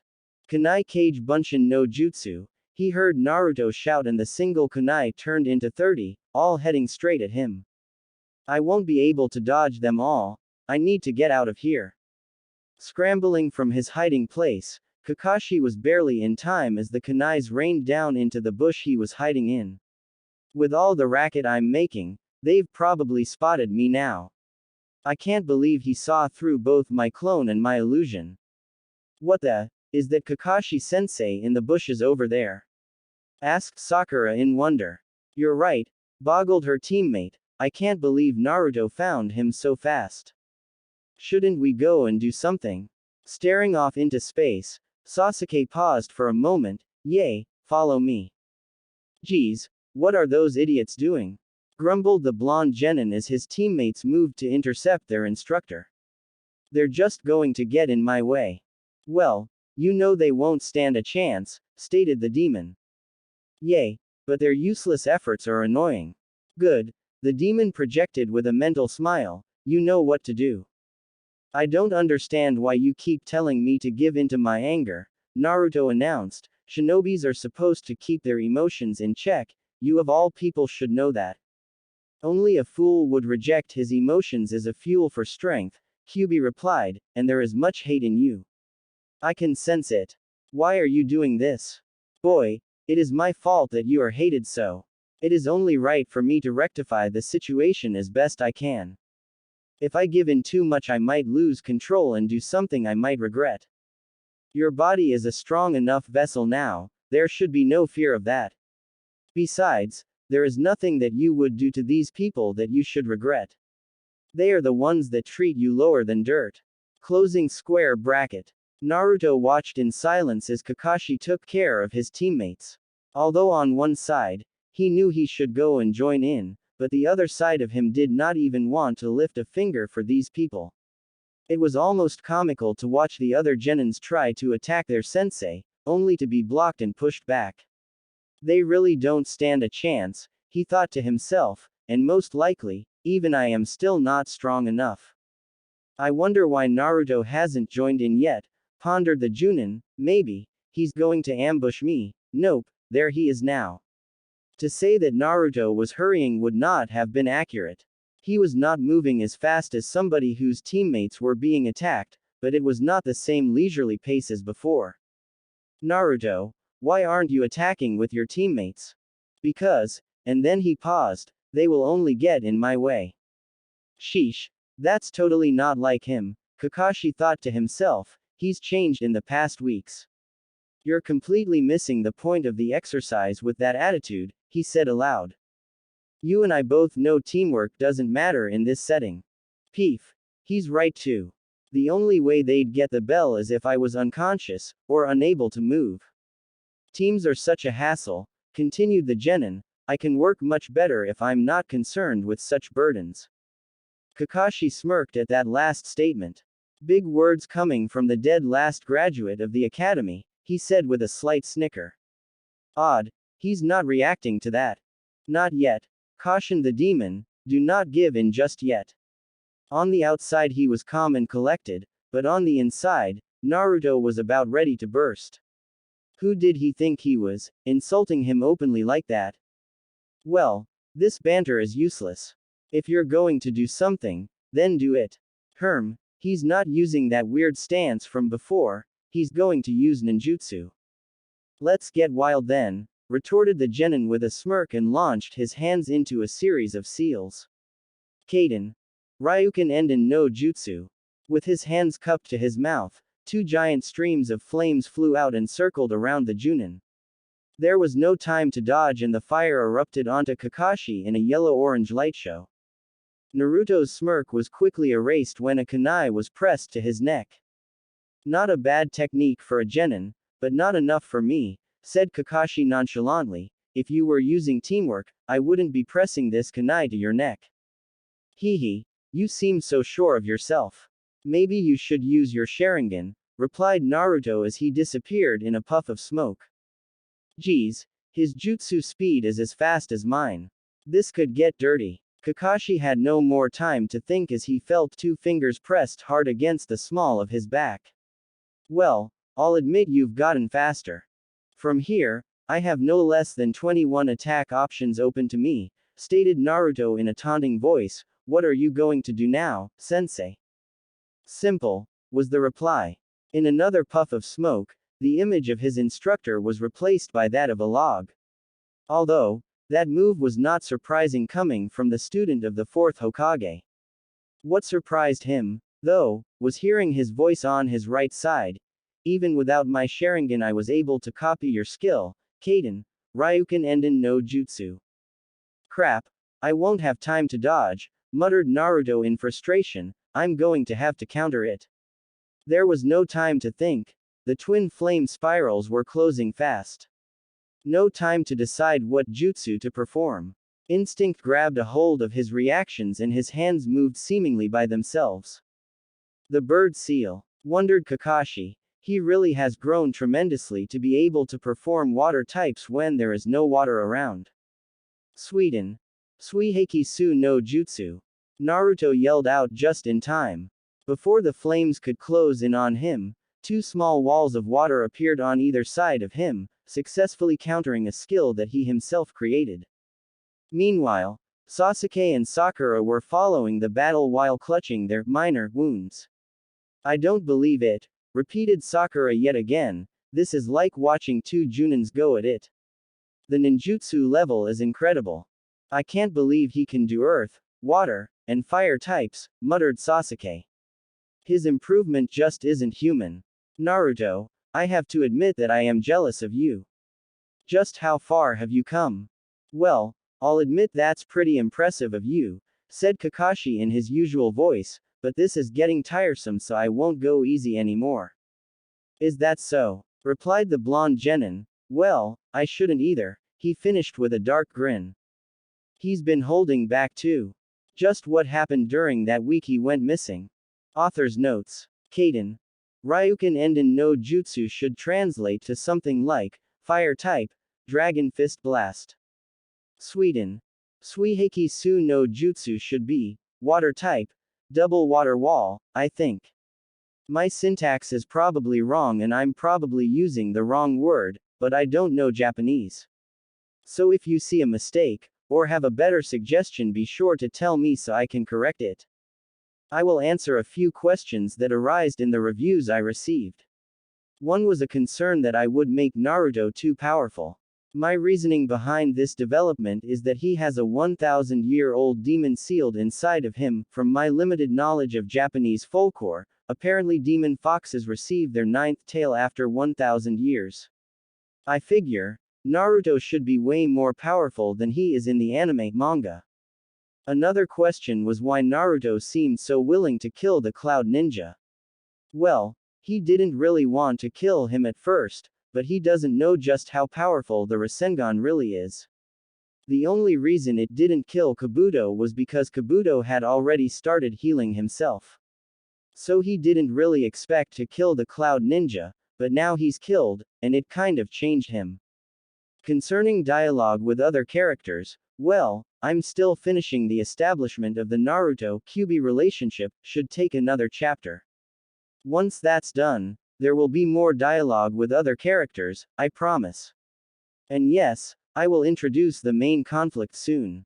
If things go well but they never do when you write a story, I will add in the real romance in 2 or 3 chapters.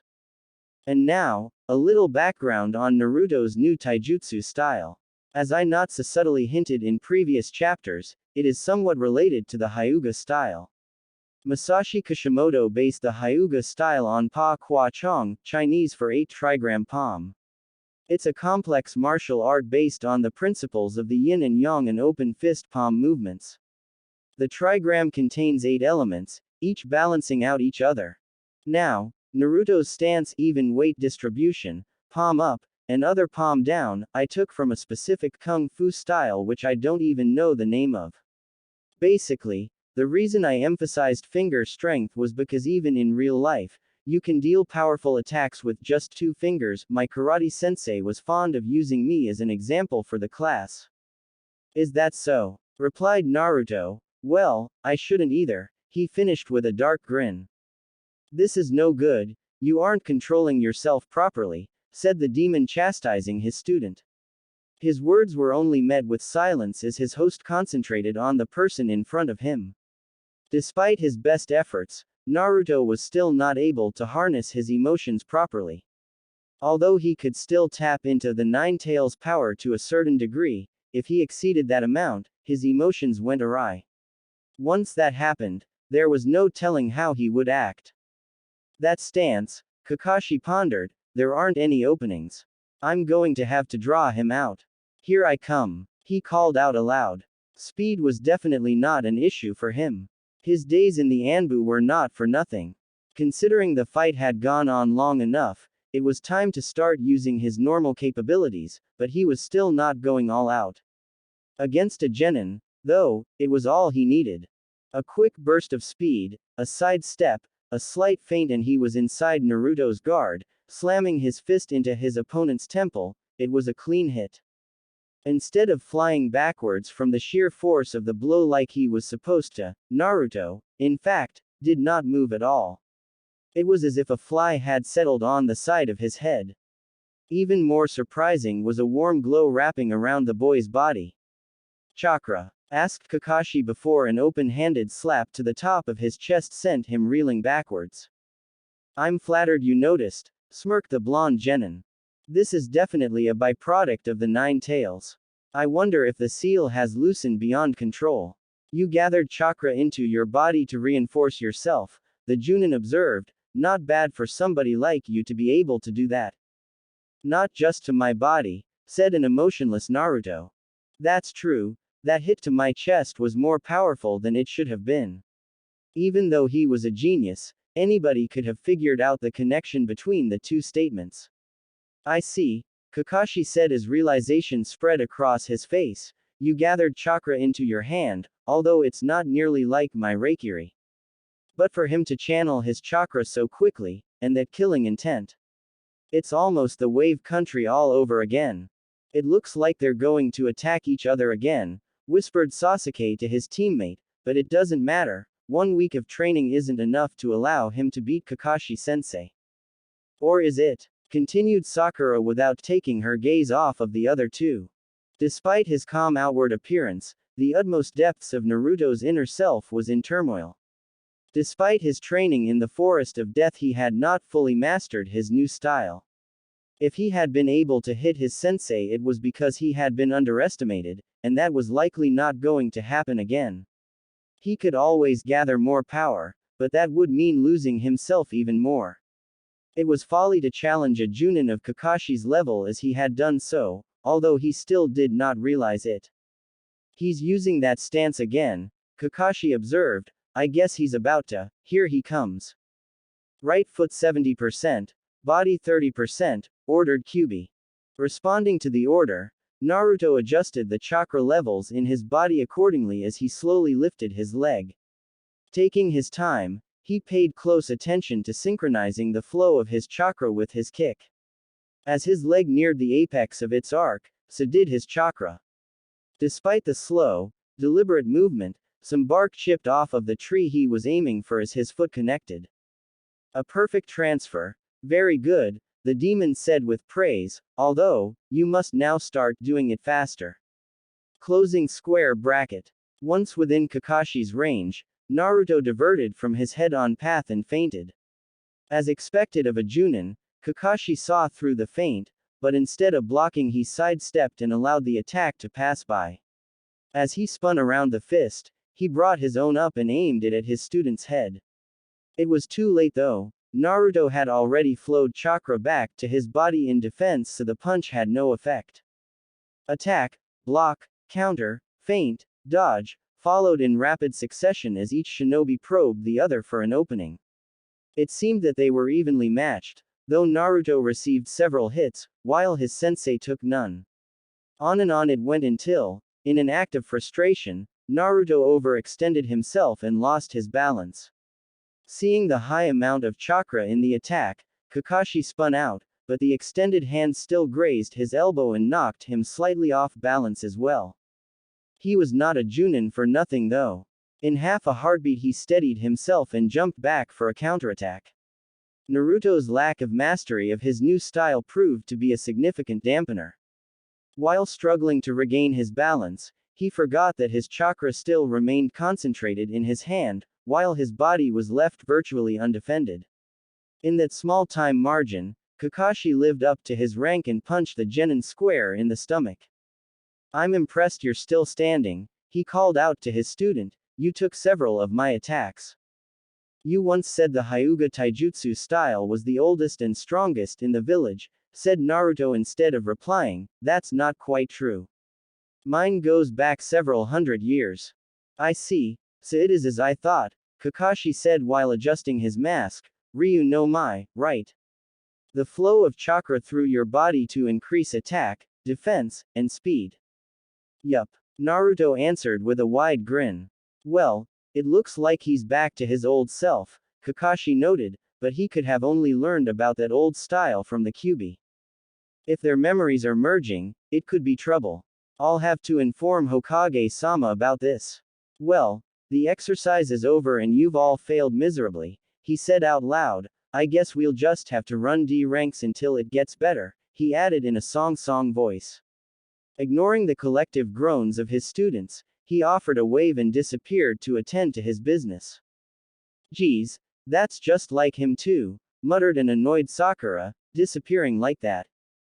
Naruto, baka, growled Sasuke, why didn't you come help us instead of taking your sweet time?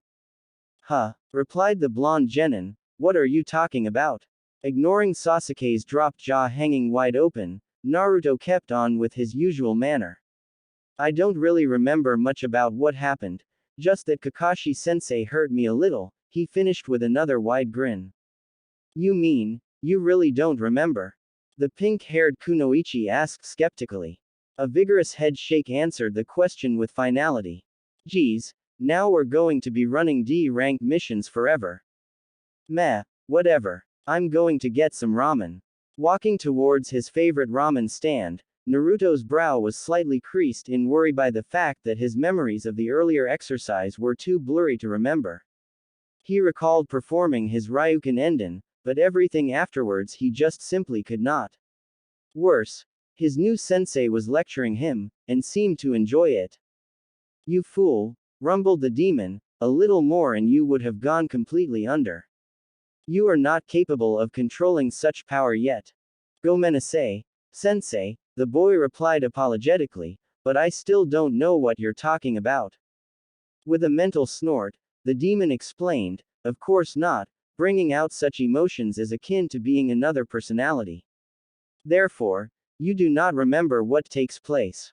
Naruto frowned at that last piece of troubling information. He would need to become a lot stronger in order to control more of the Nine Tails' power. It would not do to allow these brief amnesia periods to last any longer. If he were to kill somebody in that state, it would be a wonder how soon the other villagers would hunt him down. Hey, sensei. How was my fight with Kakashi-sensei? In terms of taijutsu, an outsider would say it was even. However, you allowed several hits to connect that should not have. Whatever, I still cannot control my chakra perfectly, that was to be expected. For ninjutsu, he clearly held the upper hand. Copying your technique without the Sharingan is no small feat. But, you've yet to reveal your genjutsus. Best I should save those for later, sensei. I'm glad to see I've imparted at least a little wisdom to you.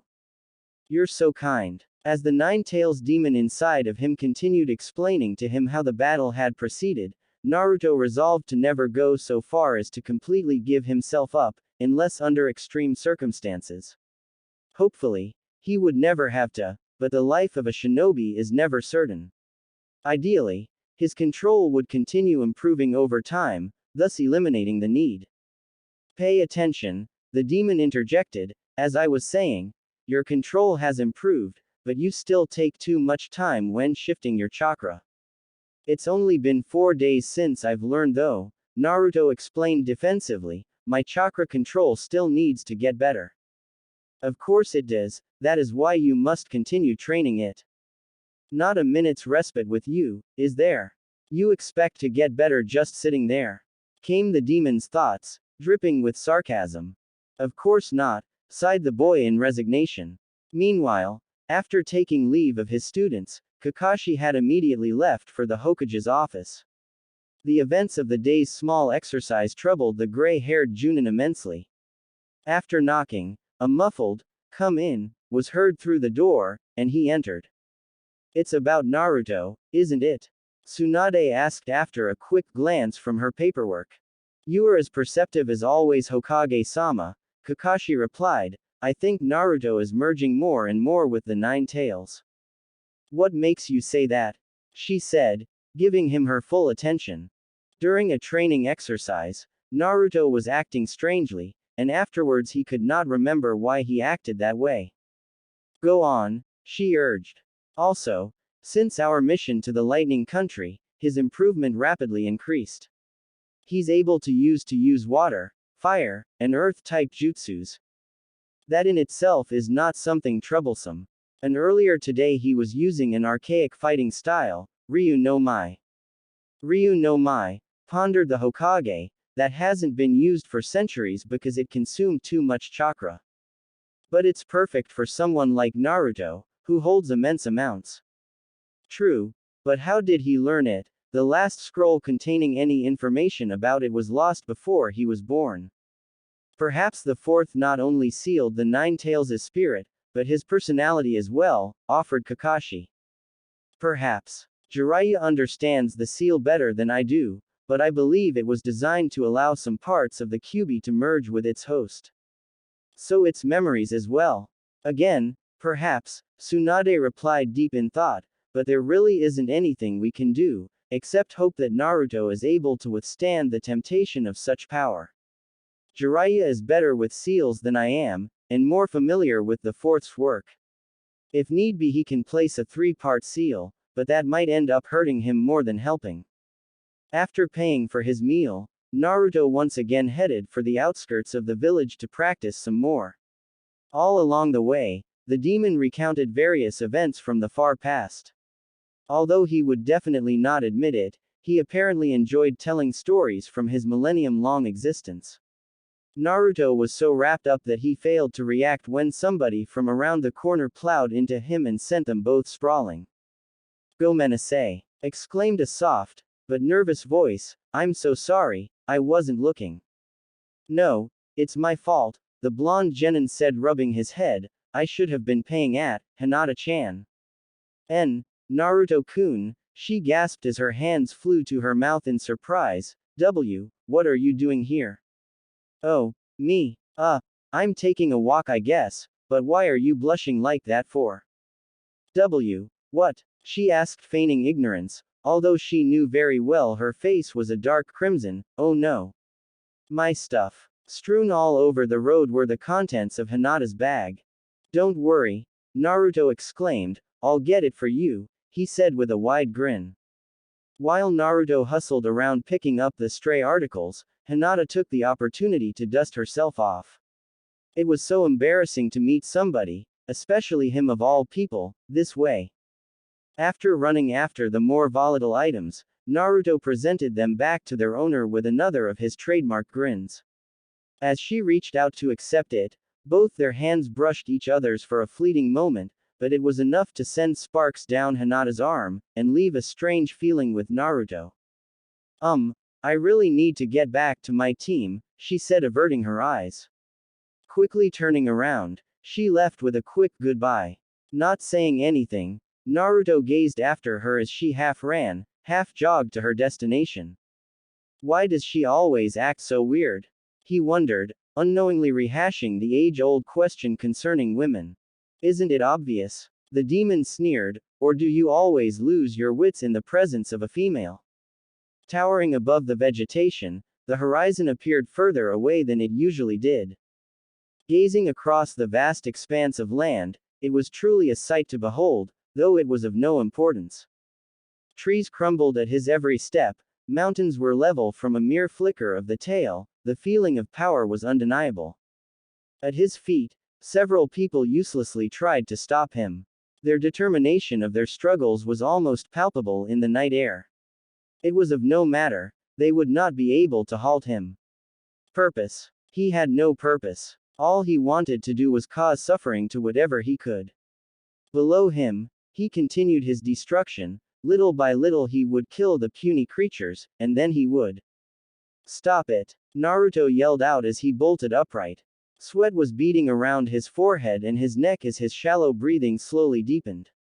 After calming down, somewhat, he glanced around himself, making sure of his location. it was definitely his room, and he was on the ground.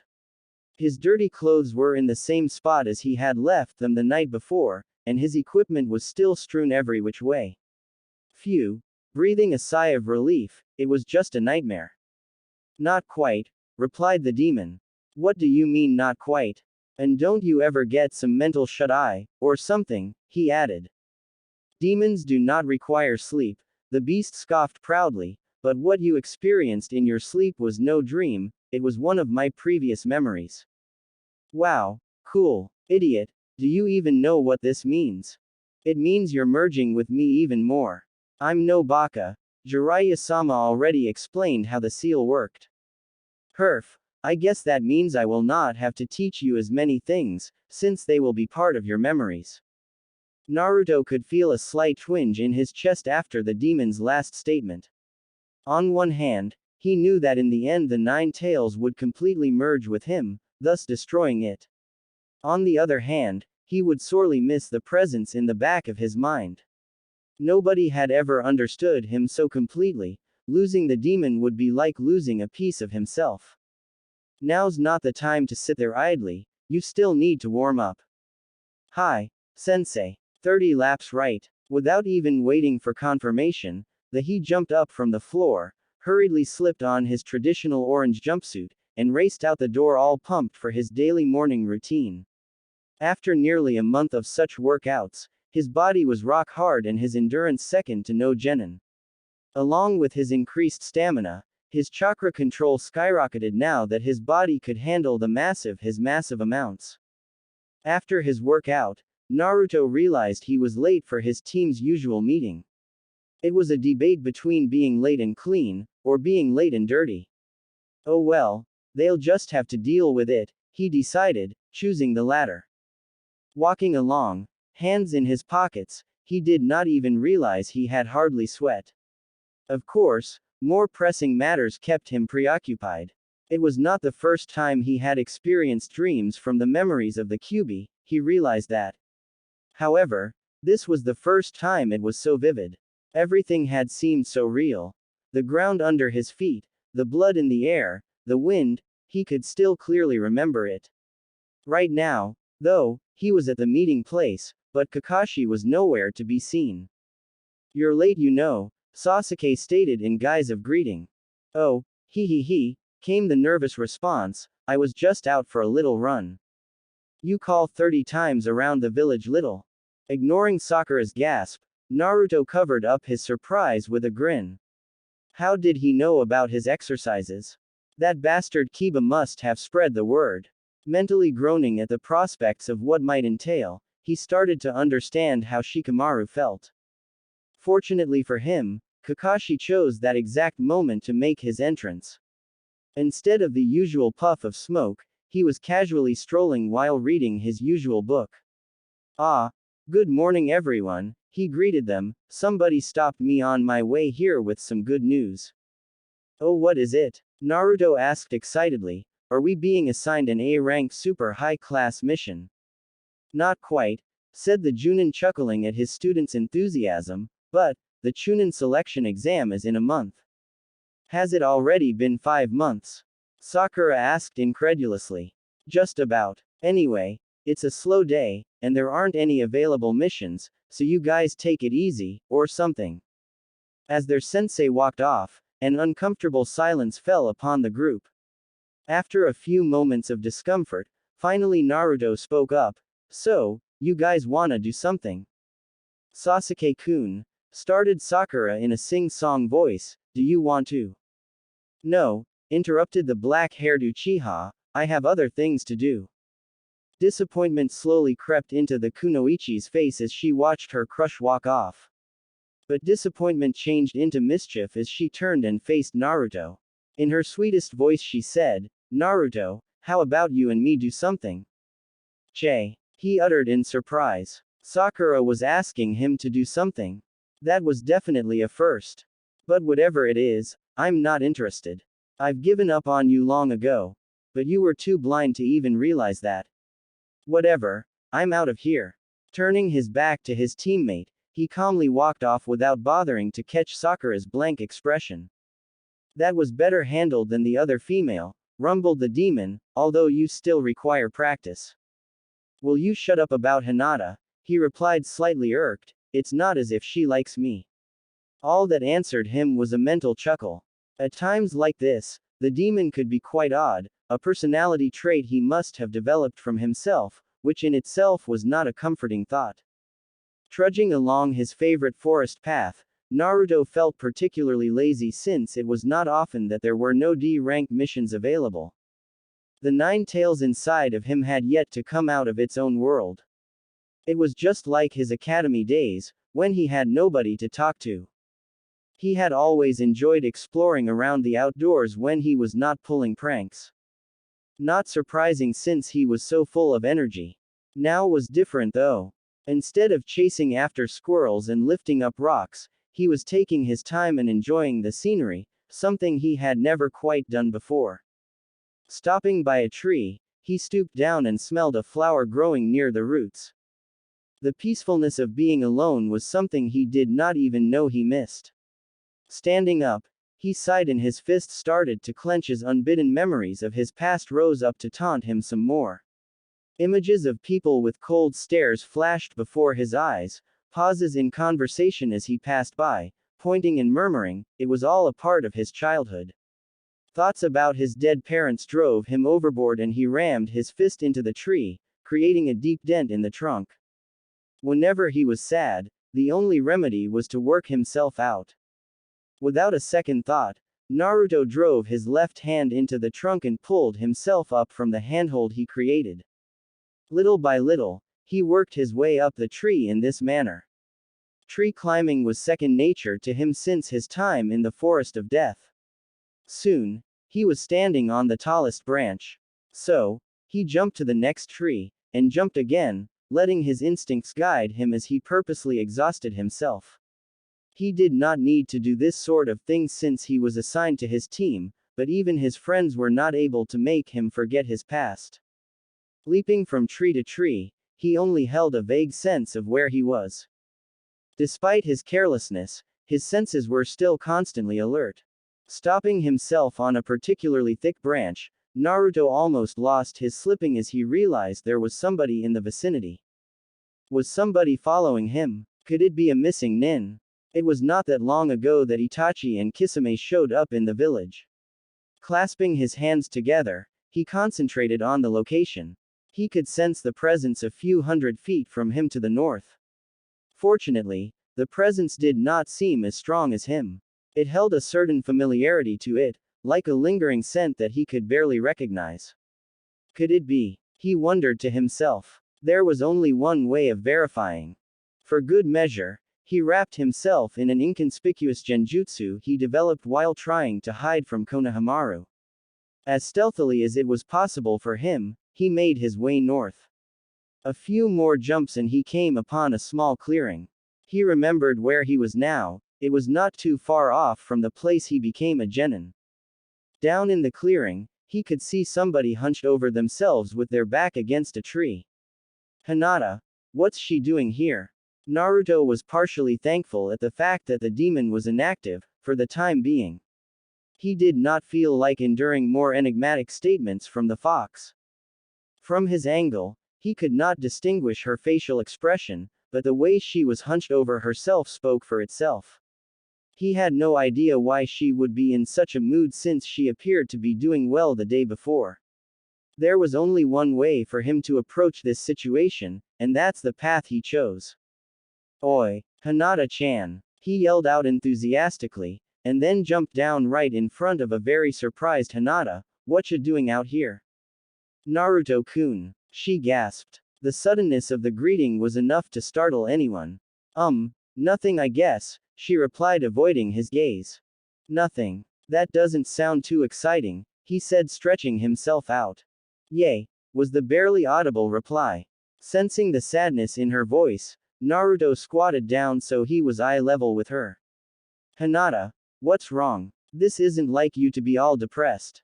The whole situation seemed to be straight out of a dream. The one person she was most interested in was genuinely concerned about her. Even so, she was not sure whether or not to confide in him. Would she look like a fool if she did? She started, but she could not continue. Those deep blue eyes of his seemed endless. Again, she averted her eyes. Come on, he said gently, just let it out, it's alright. She started again, I wish I was stronger. There, she said it. He was going to laugh at her now, she was sure of it. Is that it? He asked, slightly surprised. After a light chuckle, he continued, Hinata, you're already strong, he said with a smile. Before she could say anything in response, he sat down next to her and explained himself.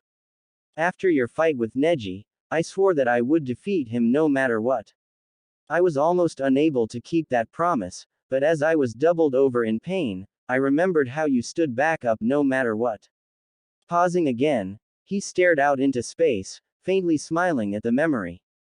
You probably don't realize it, but in my eyes you're a strong person. A faint flicker of a smile played over Hinata's lips after Naruto finished talking, but it soon disappeared. Even so, my father still considers me a weakling. A single tear streaked across her left cheek. I can't even see the tenketsu, she murmured sadly. Tenketsu? Naruto mumbled to himself, rolling the word on his tongue. Where had he heard that before? He remembered Kakashi explaining about them at the preliminaries, but before that, there was something else. An image of an old man wearing ceremonial robes flashed in his mind. Before the old man stood another man with one of his arms bare. Realizing what it was, Naruto leapt to his feet in excitement. Hey Hinata, he said in a rushed voice, gimme your arm. Without even waiting for her consent, he grabbed her wrist and folded the sleeve back. Naruto-kun, she started to protest, but he was deep in concentration and did not notice. She did not want to pull her hand back and be rude, so she watched and tried to figure out what he was doing. Slowly, Naruto traced a finger up her forearm and stopped midway. As if unsatisfied, he repeated himself, but on a different side. Hinata could feel a faint pressure as he flowed a little chakra from his fingertips, as if probing for something. Ouch, she thought to herself as Naruto simultaneously pressed two spots on her arm. There, he announced proudly, see where my two fingers are. Yay. She was not sure where this was going. Take a look at those spots with your Byakugan. After a few hand seals, she examined her arm, but try as she would, she did not see anything different, which she told him. Look at the inner coils, he urged, don't you see something? She could definitely see the chakra conduit with no problem, but there was nothing out of the ordinary, except for a slight discoloration. You enlarged one of my tenketsu, she exclaimed. Yup. Naruto replied grinning, I figured, if I showed you, you'd know what to look for. Bringing up her other arm into view, she examined it like she did her other arm. She could barely make it out, but sure enough she could see the discolorations in her inner coil system. That discoloration's where the meets the skin, he filled in like he was reading her mind. This is amazing, she murmured as she looked over her whole body. Here and there she pressed the spots trying enlarge them. After her own self, she turned towards Naruto to see if she could find them on him, but she saw him deep in thought. What's wrong Naruto-kun? She asked in a concerned tone, did I say something wrong? The last thing she wanted to do was offend him, especially after what he did for her. You know, he said looking intently at her face, you look better when you smile. You should smile more often, he added with a giant grin. Blood involuntarily rushed to her face as she blushed a furious crimson. He'd never complimented her like that, she had no idea what to say. Before she could even think of something, though, he continued talking. Anyway, I really need to get going, I'll see ya around sometime. Turning around, he flashed her another grin over his shoulder, jumped into a tree and he was gone. Slightly stunned at the suddenness of the departure, Hinata rested her back against the tree thinking that maybe this day was not so bad after all. Days blurred into weeks as time went on. Kakashi remained true to his word and Team 7 completed only D-rank missions. Although he would never admit it, The true reason behind the bell exercise was to show his students how poor their teamwork was, and that they would not perform well in the Chunin selection exam if they did not work on it. Fortunately, the Genins somewhat realized it and improved themselves, though slightly. After his chance encounter with Hinata in the woods, Naruto was not quite sure what to make of it. Right before he left her, his heart was pounding and he even started to sweat a little. It was as if the last thing he wanted to do was doing something wrong, especially in front of her. When he had left, the demon took ample time to give his opinion. That was brilliantly carried out, it snickered, you really know how to interact with other females. Ha ha, Naruto had responded back, I'm no stranger to sarcasm, that isn't funny. I especially thought the part where you left suddenly a nice touch. The bantering had gone on a long time afterwards until the demon had finally seemed to tire of it. Naruto simply did not pay attention to any of it. Truth be told, sometimes it got on his nerves, but demons were not exactly creatures meant to get along with. One thing he did notice, though, was that he could not feel the presence of the nine-tails fox when he was with Hinata. Over the month before the exam, he spent as much time as he could with her, but not just because of the demon. Something about her let him relax completely, something he was only able to do by himself. She was different from the others, maybe it was her reserved shyness, the way she smiled, or how she never looked down on him. Maybe it was for all of those reasons that Naruto just could not stand to see her sad. From the past, he knew she had low self-confidence ever since her father had rejected her in favor of her younger sister, Hanabi. Being a male, his mind worked in a certain way, so he could only think of one thing to do, and that was helping her. Being who she was, Hinata had tried to decline, arguing that it was a waste of his time. However, being as stubborn as he was, he insisted, replying that it was no problem at all. Eventually, his eagerness and enthusiasm won her over, just like the first time, and she agreed. So, Naruto showed her an exercise he used to develop his chakra control. He put a leaf on his arm and expelled chakra, sending the leaf fluttering in the air. Of course, for Hinata, who was used to flowing chakra out of her hands, it took her no time at all. It did not stop there though, their meetings were more and more frequent. It was such that he would arrive late to missions.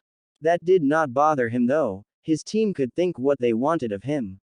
As the days went by, the more he trained with her.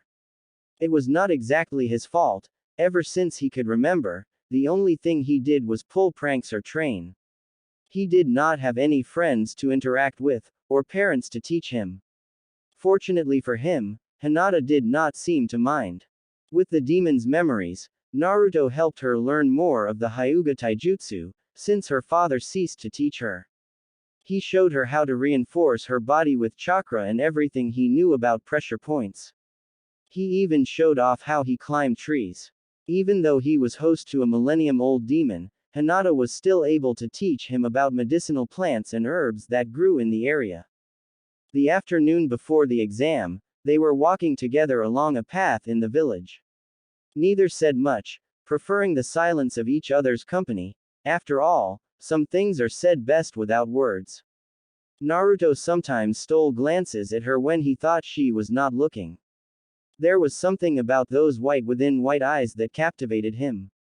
But when she felt his gaze on her and turned her head to meet his, he quickly averted his eyes and tried to suppress his growing blush. Naruto-kun, Hinata spoke up suddenly. Damn it, I messed up again, Naruto cursed himself. Yay. Well, my house isn't too far away, would you like to come with me? His mind paused for a second after the invitation, it was not exactly what he expected to hear. Phew, safe, he thought, breathing a sigh of relief. At the same time, though, he did not really know what to do. Nobody had ever invited him into their home, not even his teammates. A strange feeling settled in the pit of his stomach, but he said nothing of it. Yay, sure, he managed to say with a grin. Approaching the Hyuga estate, Naruto's eyes were darting in every direction. The place was bigger than anything he had ever seen. When you said house, I wasn't expecting a mansion, he said, which caused Hinata to giggle. Well, it's meant for housing the entire clan. There are that many. His question was answered for him as he saw several white-eyed individuals dressed in traditional robes walking along a different path. It was as if the estate was a village entire of itself. As they continued further on, Naruto saw several buildings surrounded by vast gardens. Those are the branch family houses, Hinata explained to him. So then, where do you live? He asked. Before she could answer, a voice from behind stopped them. Hinata, what do you think you're doing? Both turned around at the same time to find Hyuga Hiashi standing before them. And nothing, father, she stammered out a response, I just wanted to. Don't you know outsiders are not allowed except for important matters? He said, cutting her off. Turning his glare on Naruto, you, leave at once, he ordered. Geez, this guy too, Naruto wondered to himself, he has the same cold eyes I see everywhere. Deciding not to cause any problems, he offered a quick smile to Hinata and left the way he came from. Before he could walk 10 paces, he heard something that made him stop dead in his tracks. Hinata, I thought I forbade you to associate with this one. But, father, why? There isn't anything bad about him. Because he is of a worthless clan, and is not worthy of us. Although it was a poor front for the fact that he was the host for the Nine Tails, nobody had ever insulted his family, and it both hurt and angered him more than anything. How strange for him to feel pride for people that were dead before he was born. He could feel his blood beginning to boil, while his heart thumped in his chest. Adrenaline poured into his veins and it was almost as if he could feel the chemical mixing with his blood. I can't lose it, not here, he determined, but he could already hear the sweet promise of power. Whirling around, Naruto faced the haughty Hyuga Hiashi. I'll make you regret those words, he growled through gritted teeth. Shit. What am I doing? I have to stop this. It was too late though, his navel began to tingle, which always happened when the demon's chakra slipped through the seal. There was no stopping it, a crimson aura surrounded him as the chakra exploded outwards. Hiashi narrowed his eyes as he saw Naruto's chakra wrap around him. Damn, that's the Nine Tails chakra, he thought to himself, and that killing intent, I'll need to be careful.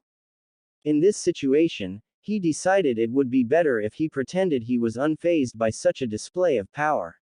Cease this foolishness immediately, he called out, what do you hope to accomplish by, but he did not finish as Naruto suddenly blurred out of sight and reappeared by his side. It was all he could do avoid a swing directed at his head, but he was not ready for the follow-up kick to his chest. Stumbling backwards, he regained his balance with difficulty. The genin had kicked him so hard he knew the bruise would last for a long time. Even in his frenzied state he attacked me from my only blind spot, this might be harder than I thought. Outwardly, he put a slight smirk on his lips. Boy, you may have been lucky to land a hit, he said, launching his hands in a series of seals, but that is about to change, Byakugan. Slipping into the Hyuga stance, he added, you will feel great pain at my hands for your defiance.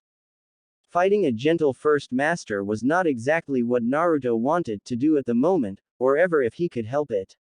Now that he had slightly calmed down, he could not help but wonder why he let this happen. Damn it, look at what you did. What I did, the demon complained, you were the one that attacked him. Yay. Well, sending me your chakra wasn't a great help either. At this point, his options were running out. Running away was out of the question with a Hyuga master as his foe. Essentially his only way out was to fight and hope his stamina allowed him to last longer. So, he lined up his feet, raised his guard, and settled his face into a dark glare. Is that so? He replied, you shouldn't underestimate me. Both fighters faced each other, neither moving an inch, trying to find a weakness in the other's guard. Meanwhile, Hinata was glancing back and forth in between the two, all the while wondering how the situation had escalated so. She knew her father tended to have a harsh tongue, but she never expected Naruto to react so strongly. Naruto-kun, please, she pleaded desperately once more, you don't have to do this. No response. It was not that he refused to answer, but if he diverted his attention even slightly, Hiashi would quickly take advantage of it. The evening sun drew long shadow from the still forms of the two combatants, but then they were gone. At the same time, both of them blurred away and reappeared a several meters away as Hiashi blocked a palm strike, but was not able to connect his own hand as he lashed out aiming for the heart. Ignoring the obvious danger, Naruto ducked down low and sped for his opponent, arcing around him. As he approached, he could already see Hiashi adjust his stance, ready to strike. Closer now, the palm was heading straight towards his face, but he pressed on. Collision was imminent, and at that moment, he focused chakra to his feet and leapt up to meet Hiashi eye to eye. From there, he gathered his chakra to the ridge of his hand and aimed it at the Hyuga's neck. Closer, and closer it went, but it stopped a hair's breadth from connecting. Did he misjudge the distance? Impossible. He must have dodged it, but now was not the time to think about such things, since all his chakra went into his hand, his body was virtually defenseless. Already, he could see the counterattack, but where would it hit? Head, chest, or stomach? It would have to be a gamble.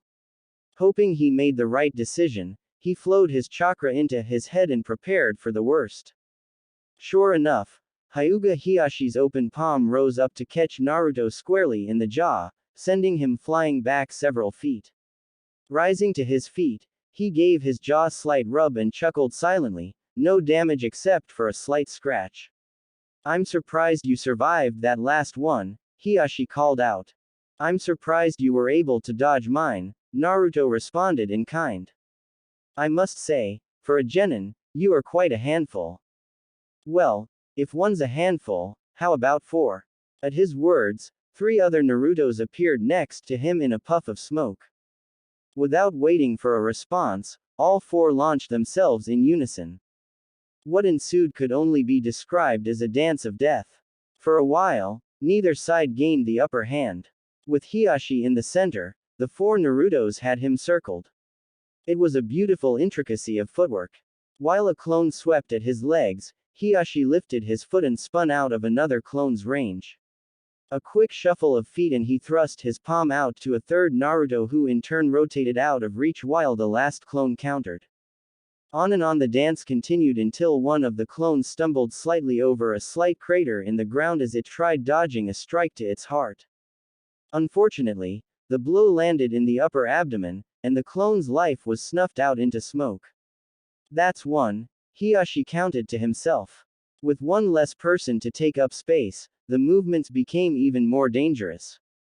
The Narutos renewed their attacks with even vigor, but they had already lost the initiative.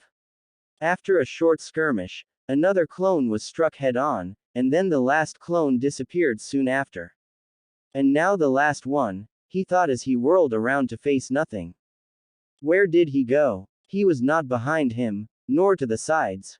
He was not behind any of the trees either. Where could he be? Doden. Shinju Zanshu no Jutsu, he heard from underneath him as 2 hands pulled him neck deep into the ground. Behind him, he could see Naruto pop out of the ground and brush himself off. Your Byakugan is really powerful, Naruto said coming around to Hiashi's front, to be able to see 360 degrees like that.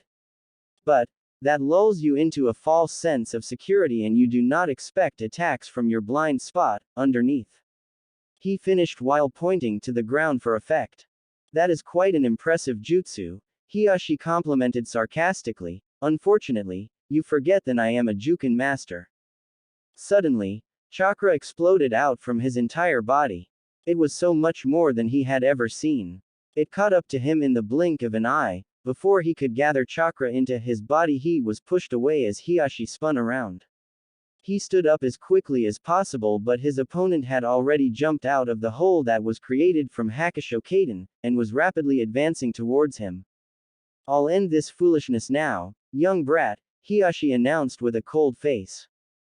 Still shaken, there was no way Naruto could dodge. He could not tell where he would be hit, so he gathered chakra and hoped it would not hurt. The very next second, he felt the palm violently strike his heart. He heard Hinata gasp, and then a look of puzzlement spread across the stony face of Hyuga Hiashi. Why is nothing? I see now.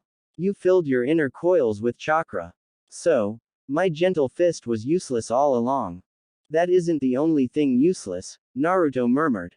As he spoke those words, he grabbed the hand on his heart, holding so it would not move. With his right hand he stabbed his two foremost fingers into his opponent's shoulder. A slight grimace passed over the Hyuga leader's face. Clutching his shoulder with his left hand, he retreated backwards and examined it. Hee, it isn't responding, he chuckled despite his predicament. What have you done? Naruto made a face he thought was a smirk. Chakra on your ligament, it'll go away after a while. This is definitely interesting, but now the real battle starts. How can you say that with one arm that isn't working? That is irrelevant now. Come, you will see the true power of the Hyugas. The stance he assumed was different than normal. His body was positioned even more perpendicular, and his outstretched arm was in perfect alignment. The faint glow of chakra surrounded his entire body. That looks oddly familiar, Naruto thought to himself. He shrugged at the thought though. If you're ready to get serious, so am I. Clasping his hands together, he concentrated for a little bit and was rewarded with another crimson-red eruption of chakra, even more than the previous time. This time, he chose his favorite fighting position for whenever he needed to be serious, open palm in front, hand pointing down in the back. For him, the fight had gone on too long for his tastes, it would be better to end it as soon as possible. There was no telling if he were to get out of hand. Recklessly, he charged forward and aimed for his opponent's useless side. Try as he might, Hiashi was too swift, and dodged every single attack and then countered himself. It was not something Naruto expected, but he was no surprised either. Oh no, he's using the same thing as me.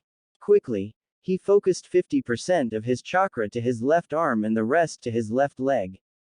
As he had expected, Hiashi's leg was charged with chakra. He blocked the kick with his arm, but it was not enough and he felt the pain in his arm.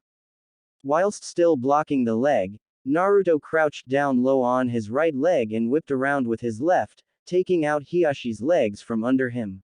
Spreading the chakra from his left leg evenly into his right, he pushed off the ground as high as he could. From there he focused everything into his right hand, and there lay his first mistake. Gravity violently pulled him back down and he drove his first into the ground where Hiashi had rolled away and launched his open palm at Naruto, who barely had time to stand up. He anticipated an attack to his chest, so he was already prepared. As the palm glanced off his body, Naruto shifted his weight, jumped straight into Hiashi's raised knee. The palm strike was a feint. It was too late to react. He was already doubled over and coughing up blood. But if he focused that much chakra into his knee, he's basically defenseless. Gambling on that last thought, he all his chakra into his left hand and rammed his foremost fingers into a pressure point on top of Hiashi's liver. Success. Pain was clearly etched on Hiashi's face as he stumbled back, clutching his side, desperately trying to breathe. As for Naruto, he immediately fell to the ground, coughing more blood up, but he managed to climb back to his feet, though he was barely able to. It was only now that he noticed Hinata's terrified expression. He wished she did not have to go through watching this, but the demon spirit had taken over him, even though it was only for half a moment. He promised himself he would explain everything to her, but now he had to focus on getting out of here alive. This farce has gone on long enough, boy. It's time to end it. Father. No, please. Hinata seemed to be begging for something, but he could not concentrate very well due to the pain. In front of him, Hiashi clearly ignored his daughter. Instead, he focused his attention on Naruto. If you concentrate too much chakra into one area, it escapes, such as with the Chidori. But if you can contain it, the damage increases, such as with the Rasengan. The trick, you see, is to contain it while still in the body.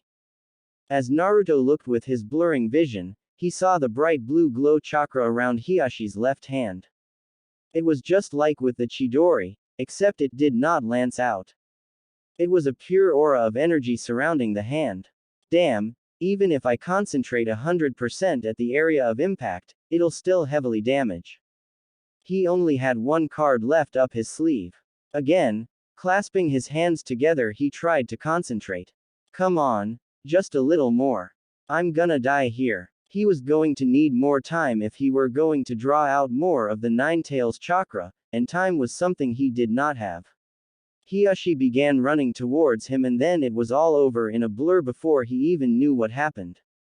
During the whole time, Hinata was pleading her father to reconsider, but he had paid her no attention. Right before Hiashi reached Naruto, she jumped in front of him. By the time Hiashi realized what had happened, it was too late for him to stop. Hinata, realizing she just might die, attempted the only thing that could possibly save her and Naruto. Remembering the leaf exercise Naruto had shown her, she relaxed, and expelled chakra from all her opening points, just in time for Hiashi's to crash into it. Although it was not large, it was enough to stop the attack. Realizing she had done the hardest part, Hinata spun around, though it only knocked the fist away. Panting heavily, Hiashi dropped to the ground as if he had no energy left. Perhaps, he started, perhaps, I underestimated you, he said, directing it both towards Naruto and Hinata. Naruto, who was panting equally as hard, chuckled a little as the pain from his stomach caused him to pass out.